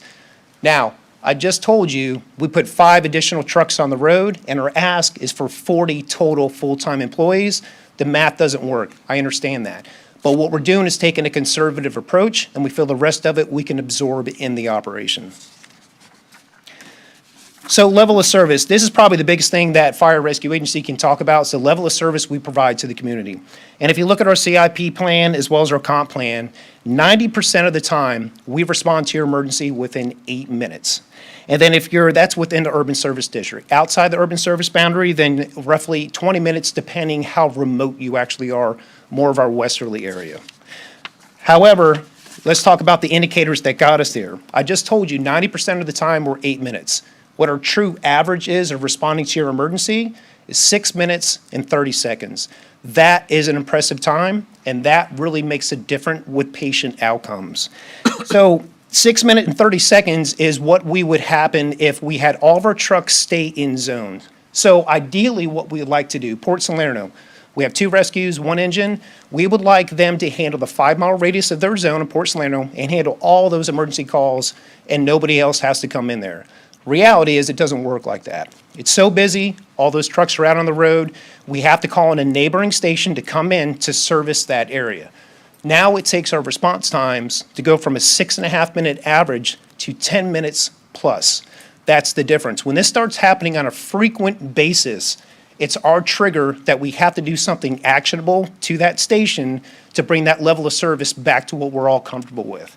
And for the general public, a few minutes, it may not seem like much, but a few minutes, if you think about certain call types, if we think about a choking patient, respiratory arrest, cardiac arrest, or an infant seizing, they cannot afford a few extra minutes. That's why we need to maintain that 6.5-minute mark. That's why we put those additional resources in those stations. Next, I want to talk about the fiscal impact, and I'm going to kick this over to Mr. Resch. All right. Good morning, Commissioners. Matt Resch, Fire Rescue Administrator, and I'm going to go ahead and walk you through the fiscal impact. So currently in this fiscal year, we are trending towards $3 million in overtime expense, but if approved, the cost to hire the additional positions would cost approximately $600,000, but that just gets us to the remainder of this fiscal year. However, by the time we're able to onboard the positions, get them through the checkoff process and get them where they're filling a role in the operation, the fiscal year will be coming to a conclusion, so there will be minimal impact on overtime this year. However, in next fiscal year, the 20 additional positions would have a significant impact in overtime. We should see a minimum reduction of about $2 million. The cost to fund all 20 positions for the entire fiscal year, next fiscal year, would be less than $2 million, so the total impact of overtime and hiring those positions would be less than $3 million. And then finally, we wanted to illustrate what it looks like when you juxtapose what it costs to build and staff an entirely new fire station versus what we're trying to do now with staffing additional rescues, taking advantage of the available resources at those stations. But it doesn't negate the need for additional fire stations in the future if the reach of our existing stations extends beyond the urban service boundary. An additional thing I just want to remind you of, I just told you those 5 trucks we supplement with overtime. Here's the point of our organization that we've come to. They stopped taking the overtime. Now we have very few people that are actually working that overtime, which means we are very close to mandating personnel. And for the general public, what I mean is they work 24-hour shifts, up all day, up all night. Then, when it's time for them to go home to their families, if nobody's taking the overtime and I can't staff that truck, I cannot send them home because I cannot shut that truck down. So I have to make them work an additional 24 hours. So now they're working 48 hours in total. That's not a healthy place for them to be because now it's mentally and physically fatiguing our people, and we're not comfortable with that. And just to be completely transparent, the 20 we're looking for now to give them some immediate reprieve as quick as we can get them to the street. But the SAFER grant that we're applying for, I'm just being very transparent. I just told you it is an extremely competitive program. I cannot sit here and tell you we're going to get that SAFER grant.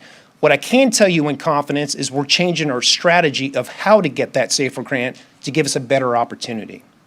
So that kind of concludes our presentation at this point. I'd like to take any questions you may have. Thank you, Chief. Our first question is from Commissioner Heatherington. I have 2 different lines of thought, which we talked about this a little the other day. If you look at the increase of demand, and, okay, if so Jensen's 58 and Palm City 87%, in my mind, it doesn't correlate to the way Martin County is growing. We're not growing exponentially that much. If, growth management says we're growing at 2% a year, what do you think that is kind of creating this increase of call volume when the population is not increasing, at the same rate? I understand. So unfortunately, the only way to answer that question is there's not just one clear answer for it. If I had Chief Mosenlaw here, he can attest to this. If you go to our beaches right now, our beaches have never been this busy. The people are here. You think about things that are very difficult to track. Your Airbnbs that are out there throughout the county. They're all over the place. And it seems like that the people that are coming here, less and less are actually leaving. The demand is there, the traffic on the streets, it's there. You all probably see it on a daily basis. There's a fender bender happening probably on your way to work or from work. It's happening, the influx is there, but I can't give you one reason why. All I know is it has drastically increased. There's also another small factor to this. You have the assisted living facilities that we've talked about in the past. They're there as well. But we also have people that are starting to use fire rescue because we do not deny people treatment and care and transport to a hospital. And they will start using an agency like us as a primary care provider as well. So it's one of many factors that can kind of come to that large increase in call volume, but I don't have one simple answer for it. And of course, City of Stewart, municipal limits are not included at all in this, right? So City of Stewart has an impact on us. And in the past, the way the model was structured between us and the city, it definitely abused the relationship that we had because they put a large stress on our organization. But we changed that with an interlocal agreement. Now they're paying. They actually increased their staffing. However, they still can't run their organization with our department backing them up. So to this day, they still get bills from us on a quarterly basis that they owe us money because we're in their area. But it is an impact, yes. Okay. And then I have another question on the SAFER grant. You said we made it to the end round, and more people are applying, so, there's just not enough money to go around.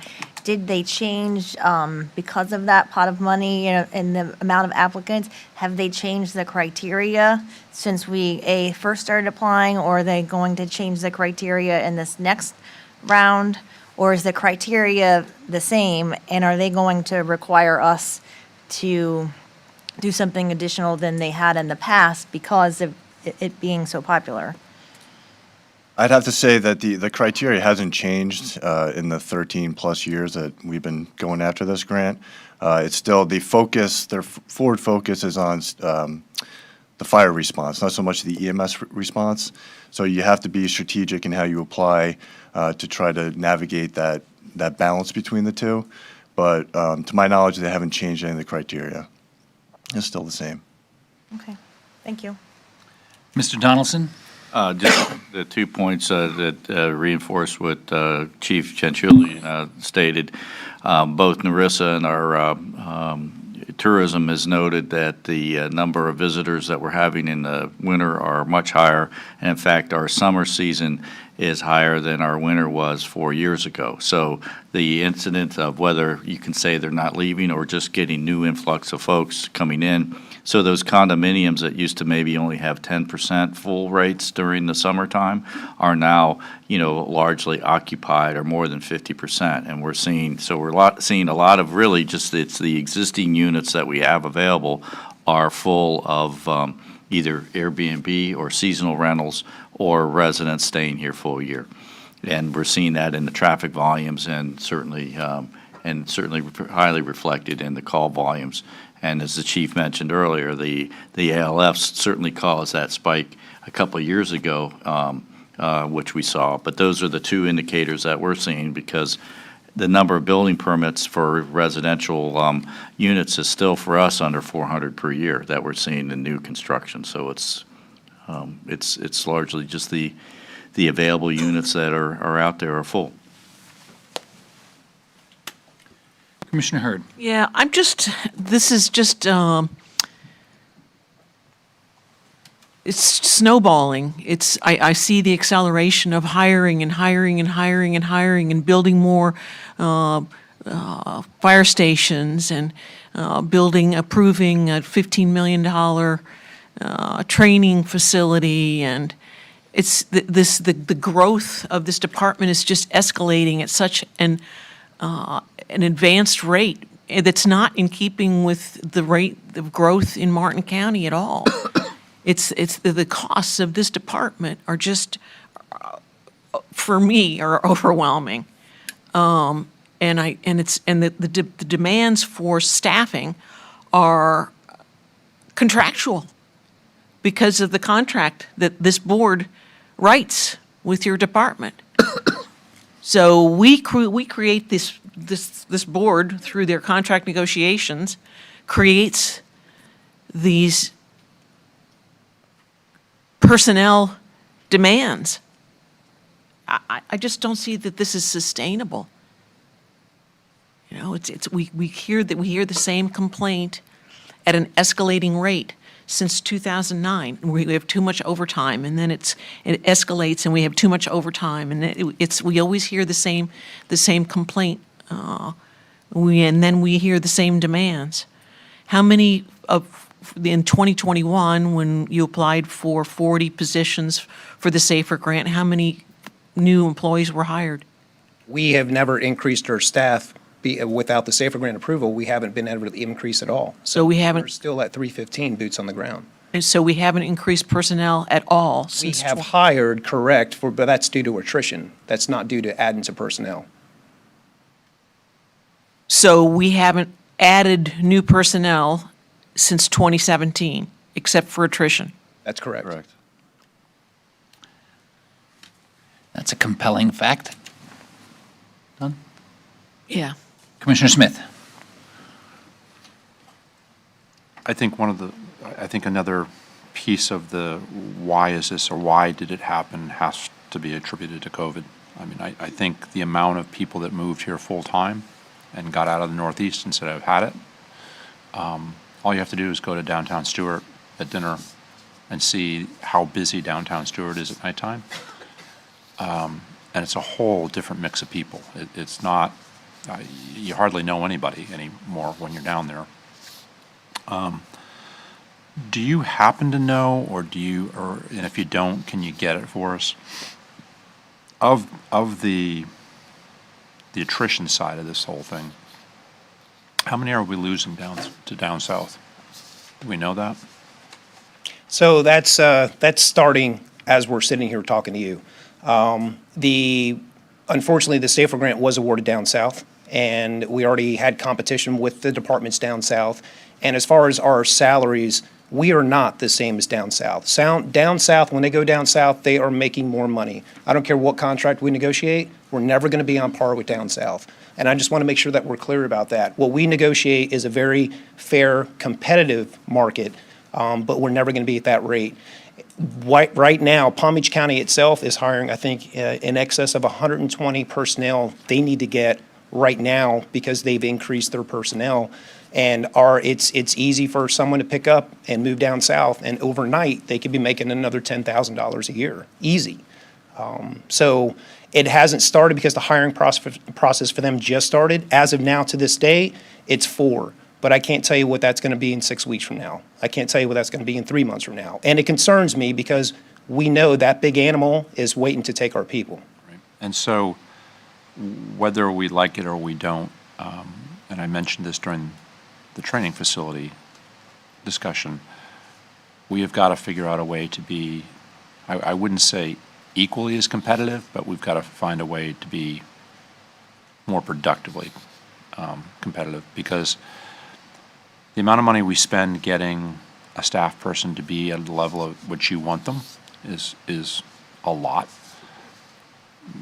You get them placed, you get them put in a slot, and things start working, and then we lose them to a county down south. And it can't necessarily drive everything we do, but it absolutely has to be figured into the equation, because whether it's the overtime number that's really driving this, or it's the employees moving because they can and they choose to, it puts the burden on us to be a lot more, I think, pay. We ran into this probably 10 years ago, maybe. There was a point in time where we did a significant adjustment, and we're probably there again. But I mean, that number would be important to know at some point, like how many have gone south in the last 2 years? How many of that 40, if that is the number? You don't have to have it now, but. Well, I can say with certainty, the folks that we've lost that weren't through normal attrition, retirements, and things of that nature, I would say 100% of them have gone south. We haven't lost anybody, to my knowledge, to any departments to the north. So it's always Palm Beach County or further south, Boca, Miami. And look, fair is fair. I mean, if that's someone's career and that's what they want to do, that's up to them. It's up to us to figure out how we deal with that, I guess is the right way. So, thank you. Thank you. A couple of points. One, I thought both of you made some interesting, shared some interesting facts to Commissioner Hurd's question. It's not that the department went from 275 to 300, 325, 350, 375. You're filling in basically to keep who we originally had. So this breaks down, as Commissioner Hetherington said, we have to sort of look at it in different points of view. The first one is what our residents expect. Now, hopefully, you never have to call 911 for yourself or a loved one or neighbor. I was at a dinner and in a Palm City neighborhood, but it was like a long neighborhood, so there's houses way in the back. And a gentleman who was probably 6'4", had recently had a knee replacement surgery and slipped at the party. He had the surgery done in January. Slipped at the party, and just the way that he fell, it bent his knee back, and he fell down and sat down on his leg. And the incision, he was wearing jeans, but the incision popped open. Just guests at the party, at the dinner. So we quickly got some towels, we dialed 911, and so when you talk about a minute here or a minute there, it was a busy call night, it was a Saturday night. And, I know that they came real quick, less than 10 minutes. It felt like an hour. He was, I won't get into the details, but badly bleeding. It's just us at the party, and we're trying, and he's fading, he's turning gray. It was not a good scene. So when you hear about this, a minute here, a minute there, what difference does it make? I mean, in that particular case, it was dramatic. A rescue showed with 2 guys. This guy that's the patient is big. One of the paramedics was actually happened to be a really big guy too. But, they're both trying to work, and there was a guy at the party who was a retired EMS guy, and I was there, and we're trying to, help and assist as much as we could. Even just lifting him up without making the leg even like more damaged, just getting him onto the stretcher, it was a lot for 4 of us, and 2 of us were just members of, people at the party. And so I always talk about, nobody wants to call 911. Nobody calls 911 to say, hey, I'm having a great day. But I just recently lived it. So now, from my perspective, that was the timing of the response, which was good, but it was really heart-wrenching for us. And then the level of personnel that showed, because they were all somewhere else, and so we were obviously happy to have 2 versus none. But that's a lot, and when people hear that, they don't want to then, we have a thing, we didn't have a fire station, we're not training, we only have 1. They don't want to hear it. So that, to me, is concerning. The concept of folks leaving to go elsewhere. When I first came back into office, I knew that there was, a big group, and we were losing what I remember thinking is the 5-year to 10-year group, which is the real, they've been trained, they know the neighborhoods, they actually even know individuals that live in their zones. Hey, we know in this house those people have a dog, or these people that their son is autistic, or whatever the case may be. So if you constantly allow those people to rotate out, there's also a level of care that's lost when you're constantly having to replace people. So I know this is not a contract negotiation conversation, but I do know, having had neighbors that lived in my community, they were firefighters in Miami-Dade. One of the most challenging parts for fire rescue folks or departments is that it's not like the rest of us that work 9 to 5 or 8 to 6 jobs Monday through Friday. You're not going to commute an hour and a half every day back and forth to work. But you can do that if you're in fire rescue, because you're going to go down there and you're going to spend the evening or 2, and then you can commute home. So the reach of where you would look to be employed based on commuting and frequency of commuting is almost unique to your industry. So for local employers to say, well, I don't have to worry about that because they're not going to go, yours can readily go. And so then the other point about how the call volume has increased exponentially more than the residents' volume. First off, you're not just assisting our residents of Martin County, you're assisting everybody. So to Commissioner Smith's point about tourism and vacationers and things like that, that has nothing to do with how many houses are built or how many building permits. There are people coming in and out. I think that the pandemic did obviously change things, but as Mr. Donaldson said, we haven't in the county side had, an explosion of single-family or multi-unit building permits. We're still, in the hundreds, so it's not like 20,000 people showed up into these brand-new homes. But I think a lot of the people, like with the condos and people that were snowbirds from up north with the pandemic and the restrictions of the pandemic, I know people up north that are still required to wear masks to school or work. And I'm not saying, yes or no on the masks. I'm just saying that a lot of people that lived elsewhere, Florida has really promoted itself, either intentionally or not, on the place to be. And, Martin County wins awards and City of Stuart wins awards that this is the place to be. So I think a lot of snowbirds, instead of going back up north, they stayed year-round. And those empty condo complexes along the beach and in golf communities, they're full year-round. The other thing that I don't know if you track it or not, I'm sure you do, is that we also have a full stretch of 95 and a full stretch of the Turnpike.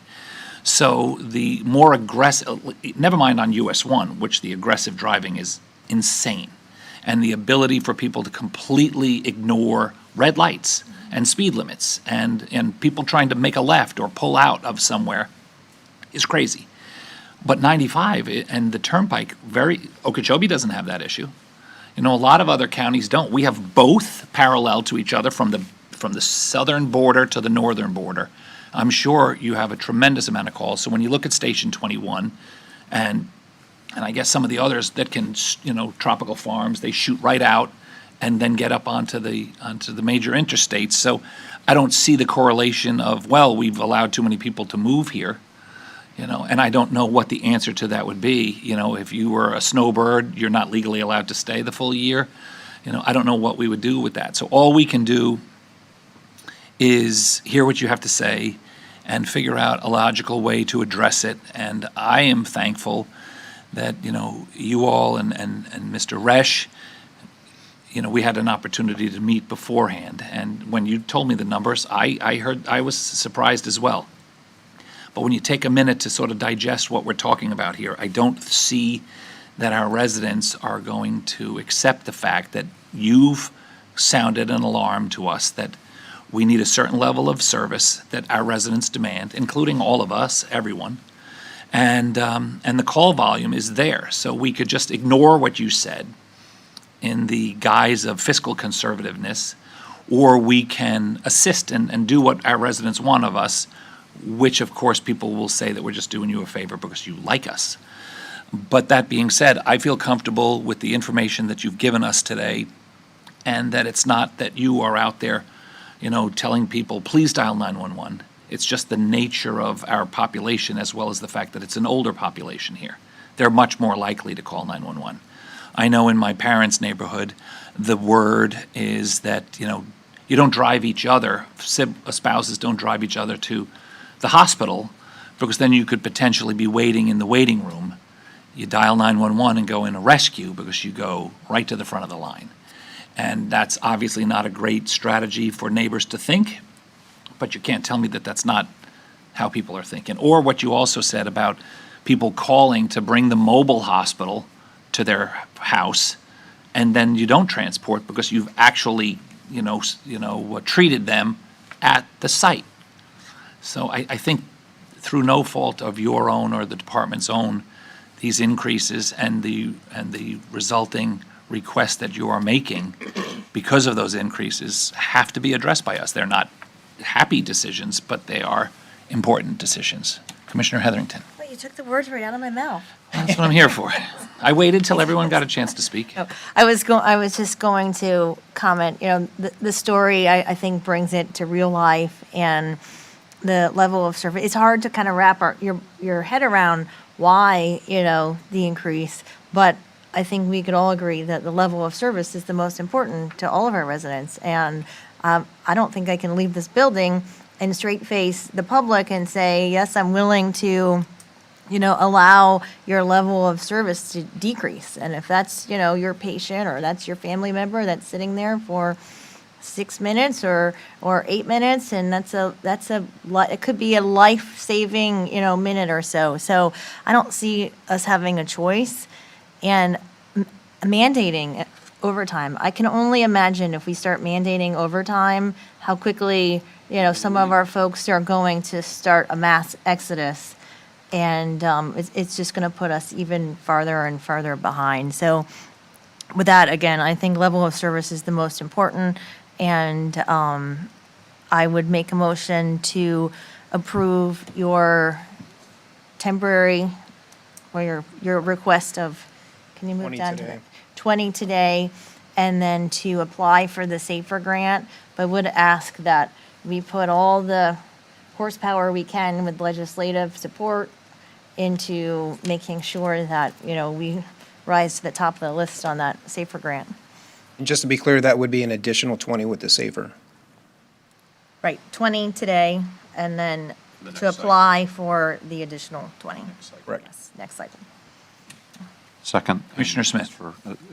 So while we're throwing anecdotal stories out there, I was down in Hobe Sound for breakfast on Sunday, and within an hour, there were 3 calls, 3 different directions, 3 different units going 3 different directions all in 1 hour. And that was at 10 o'clock in the morning on Sunday morning. I mean, it was crazy. I don't know where they were going. One was heading down Bridge Road, maybe out to 95. The other one was heading north, the other one was heading south. And it's just that was in a 1 hour period of time. And I didn't even catch the unit numbers to see where they were coming from and who had backfilled to do whatever, because I'm sure they did. It's busy, super busy. Okay, I didn't tell my story to try to shock or scare people. It's just that normally I don't have that level of interaction with fire rescue personnel, thankfully, in an emergency situation. And it just was weird that I was having to deal with it. So it was like very real. And so it's not that I had changed my perspective, but it was just sort of shocking for those of us that don't deal with it on a regular basis. And and that wasn't even like a catastrophic scenario. It felt like it for us, but for you all, it was, pretty straight.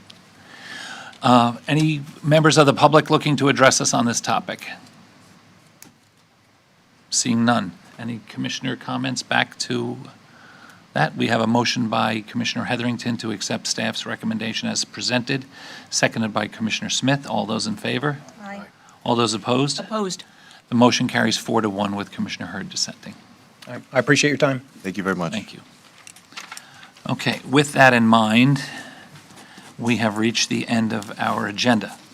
And we will take any end-of-the-day public comments at this point. Oh, no, Mr. Donaldson, you're going to discuss the thing you wanted to wait until the end of the day for, correct? Correct, yeah. All right, so let's have that now then, before we do end-of-the-day public comment. So Commissioners, it's been the practice of the board that each commission MSTU, the district commissioner oversees that, and at times there are modifications to or projects that the board supports, the district approving.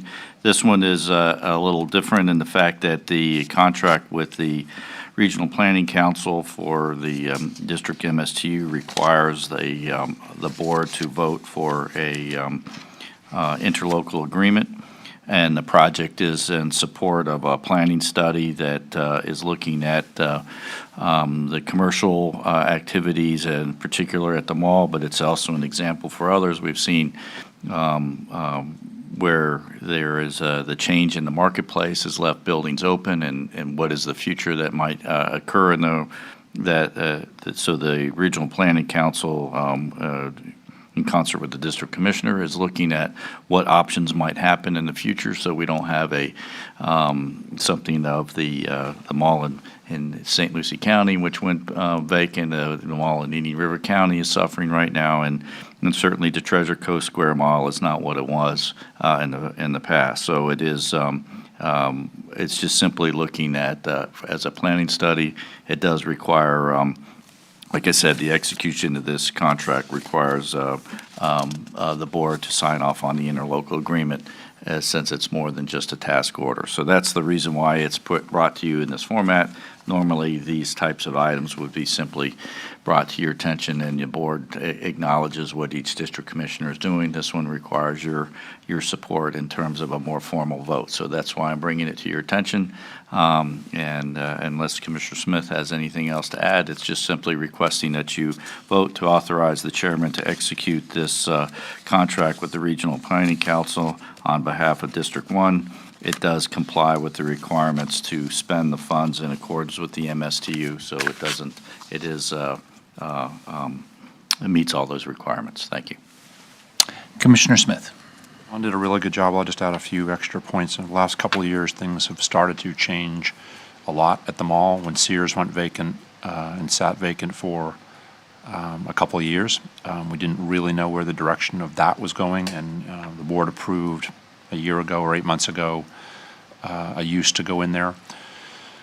But the dynamics are changing, and as Don said, both the retail market, the mall market is changing dramatically. The PGA Mall went through a similar exercise, but a much more, a much larger process, if you will, because it also involved the mall across the street out to I-95 to understand for the Gardens Mall what was going to happen for the next 20 years with the Gardens Mall as times are changing with malls. It is probably our largest sales tax contributor in Martin County. And if it were to go the wrong way, it would be an enormous hit to our tax base. So we're trying to look forward. We're trying to look for the next 20 years, what do we see happening out there? And we're trying to get ahead of it so that we can sort of be more preemptive, I guess, if you will, than reactive. So that I would move approval. Commissioner Hurd. Yeah, this proposal is a proposal to spend $115,000 of District 1 funds to have the Regional Planning Council study redevelopment of the Treasure Coast Mall. So in essence, doing comprehensive planning. So why isn't our staff doing this? You know, the staff could be doing this if the board thinks it's really a matter of our priorities and the other, what our staff are working on in the year and some other issues. The District 1 Commissioner certainly sees this as doesn't want to get behind and put this forward. I was certainly more than happy as your county administrator to spend the district funds money on something that would alleviate countywide responsibility. But it's up to the board if you'd rather you fund this out of other funds. I think it is. Talking to the Regional Planning Council, it is a good study to look at. It's important. I think it can be used as a model, but it's simply. I'm not advocating that there be any funding to give the Treasure Coast Regional Planning Council to have them take over our responsibility to comprehensively plan. That's our responsibility. We have requirements for public hearings. We have requirements for public outreach. We have all kinds of requirements for public involvement. And the Treasure Coast Regional Planning Council doesn't have those requirements. I see this, Commissioner, more as preemptive scoping. Anything that would come out of this would have to come to the board. If there is one, you know, in terms of looking at what proposals any property owner there might propose in the future, it would give us a landscape to look at and compare to something that was done independent as a forward-looking tool. It really doesn't obligate the county or the property owner to do anything. It's simply looking at malls and the change in the real estate market and how they're being used in commercial activities and what options the county might look at to stop from having a empty eyesore in the future. I think that's the point as I understand it. And not to preempt anything or to take away from public involvement. It's simply using examples from others and looking at the US 1 corridor, which has been the county's #1 commercial space for a long time, and how it might change over time. Our county growth management staff has the ability to look at transformations all over the country also. And we don't have to pay them an additional $115,000, and we have public involvement. I'd only simply add that our staff don't have the current available time to take on a project like this at this time, given the other priorities that the board has asked us to do. Thank you. You want me to go? You want to go first? What? Want me to go? Yeah, go ahead.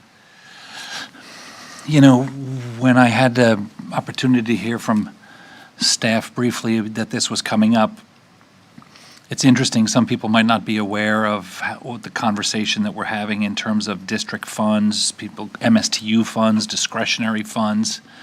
I give Commissioner Smith kudos for the fact that, you know, that's not an issue in my district or in any of the rest of our districts.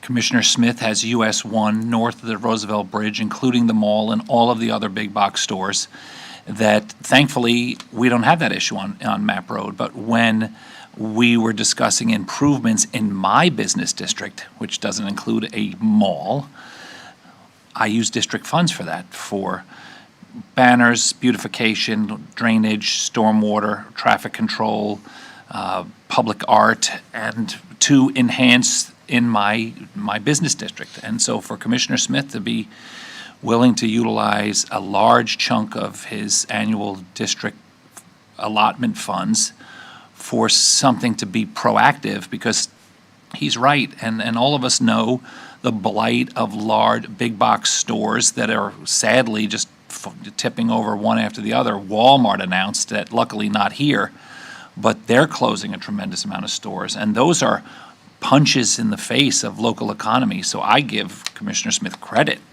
for utilizing his district funds in such a way that is important for all of us, because the mall all malls, are starting to fade. And the first portion of my professional career was involved in a lot of retail, and in particular big box and malls. That industry is sadly dying, and if local governments, through creative means, don't think about it ahead of time, when that whole thing caves in and it's just a vacant disaster, then the public will look at us and say, what did you do? Why didn't you plan more effectively up front before you allowed this to happen? And so congratulations and thank you, Commissioner Smith, for doing that, because, he could have actually come and said, I think that, one, our staff should be doing this, which they are already taxed and burdened, and similar to fire rescue, each of our key professional departments are either losing personnel, struggling to hire new personnel, especially in these very specific professional categories. So to throw a project on that would have caused me more concern onto our existing staff's workload than allowing him to be creative and use his district funds to utilize at least a organization that is also here. If he picked somebody out of Tampa and they don't know what the Treasure Coast Mall is, then, so obviously, I'm completely in favor of him doing that. Commissioner Smith. Okay. Motion? Did you make your I motion? made a motion, but we need a second. We don't have a second. All right, because of the reasons you just, described, I mean, we certainly, staff could do a very good and reasonable job, but I don't think they have, the time and manpower to do it. And I see this as basically a consulting, position, so I will happily second it. Thank you. Anyone from the public looking to address us on this? That being said, it comes back to the board. We have a motion by Commissioner Smith, seconded by Commissioner Heatherington. All those in favor? Aye. All those opposed? Opposed. The motion carries 4-1 with Commissioner Hurd dissenting. That brings us to the end of our agenda. We will now take any end-of-the-day public comment. Seeing none, it comes back to the board. We'll start with you, Commissioner Hurd. I'm set. Commissioner Jenkins. Yeah. This kind of spurred my memory when we're on the affordable housing agenda item and talking about preemptions. I've asked a couple of times, and there has been some work done by Clyde and Paul and the staff of coming back to us with an informational-only agenda item that reviews and makes the public aware of what we've been preempted in, at least modern times. It seems like I was told 2011 seemed to be when this really became issue, and make the public aware, not necessarily just to take the heat off of us, because I get questions all the time, and then I go get an answer, and well, we can't do that because of this. The public doesn't understand that. So maybe the public needs to put some pressure on the people that are doing this to us. And unless they understand it, and I think it's our responsibility to educate our constituents in the fact that this is why we can't do that. And, and it didn't stop in Martin County. it is in Tallahassee. So I know a lot of the work had been done already, but I mean, it's been a few months now, and I just kind of want to, if everybody's agreeing to that, just have growth management staff come in and give us a brief, very understandable presentation that anybody off the street can understand. And then people can focus their angst where it needs to be focused. So, anyway. Knowledge is power. Yes. FAC should have a very comprehensive list of all of that. Yep. Clyde had, the legwork is 90% there, I think. Okay. Commissioner Heatherington. I'm all set, thank you. Commissioner Smith. So this morning, we dealt with mental health, court, and funding. I have talked to some of our legislators about it. I asked when I met with the delegation that came in to talk to us to have their associations and their folks reach out to our delegation and others on a statewide basis. I also called FAC. They weren't aware at that moment. There are 17, I believe they told us, counties that are affected by the funding that wasn't put in the budget for this year. What also seems interesting is that one of the counties is Collier, which is home to the Senate President, which seems odd that they wouldn't be funding mental health court in Collier, as well as the governor's wife apparently is a huge supporter of mental health issues, and I find it hard to imagine that that would get passed by. So I would like to add to our legislative agenda a full-on request that the 3-year granting cycle that we used to be part of or we were in before that wasn't funded be reallocated in that 3-year fashion or any fashion they want, but that mental health court be added back to at least the conversation in Tallahassee and the budget. I agree. I agree. Yep. Is that it, sir? Thank you. Mr. Donaldson? Nothing for me, thank you. Ms. Woods? Ms. Gordon? Anything?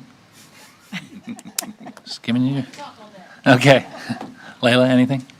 Sir? Okay, that looks like it. Our next meeting is March 7th, which is a Tuesday. And we wish you a good rest of the day. Thank you.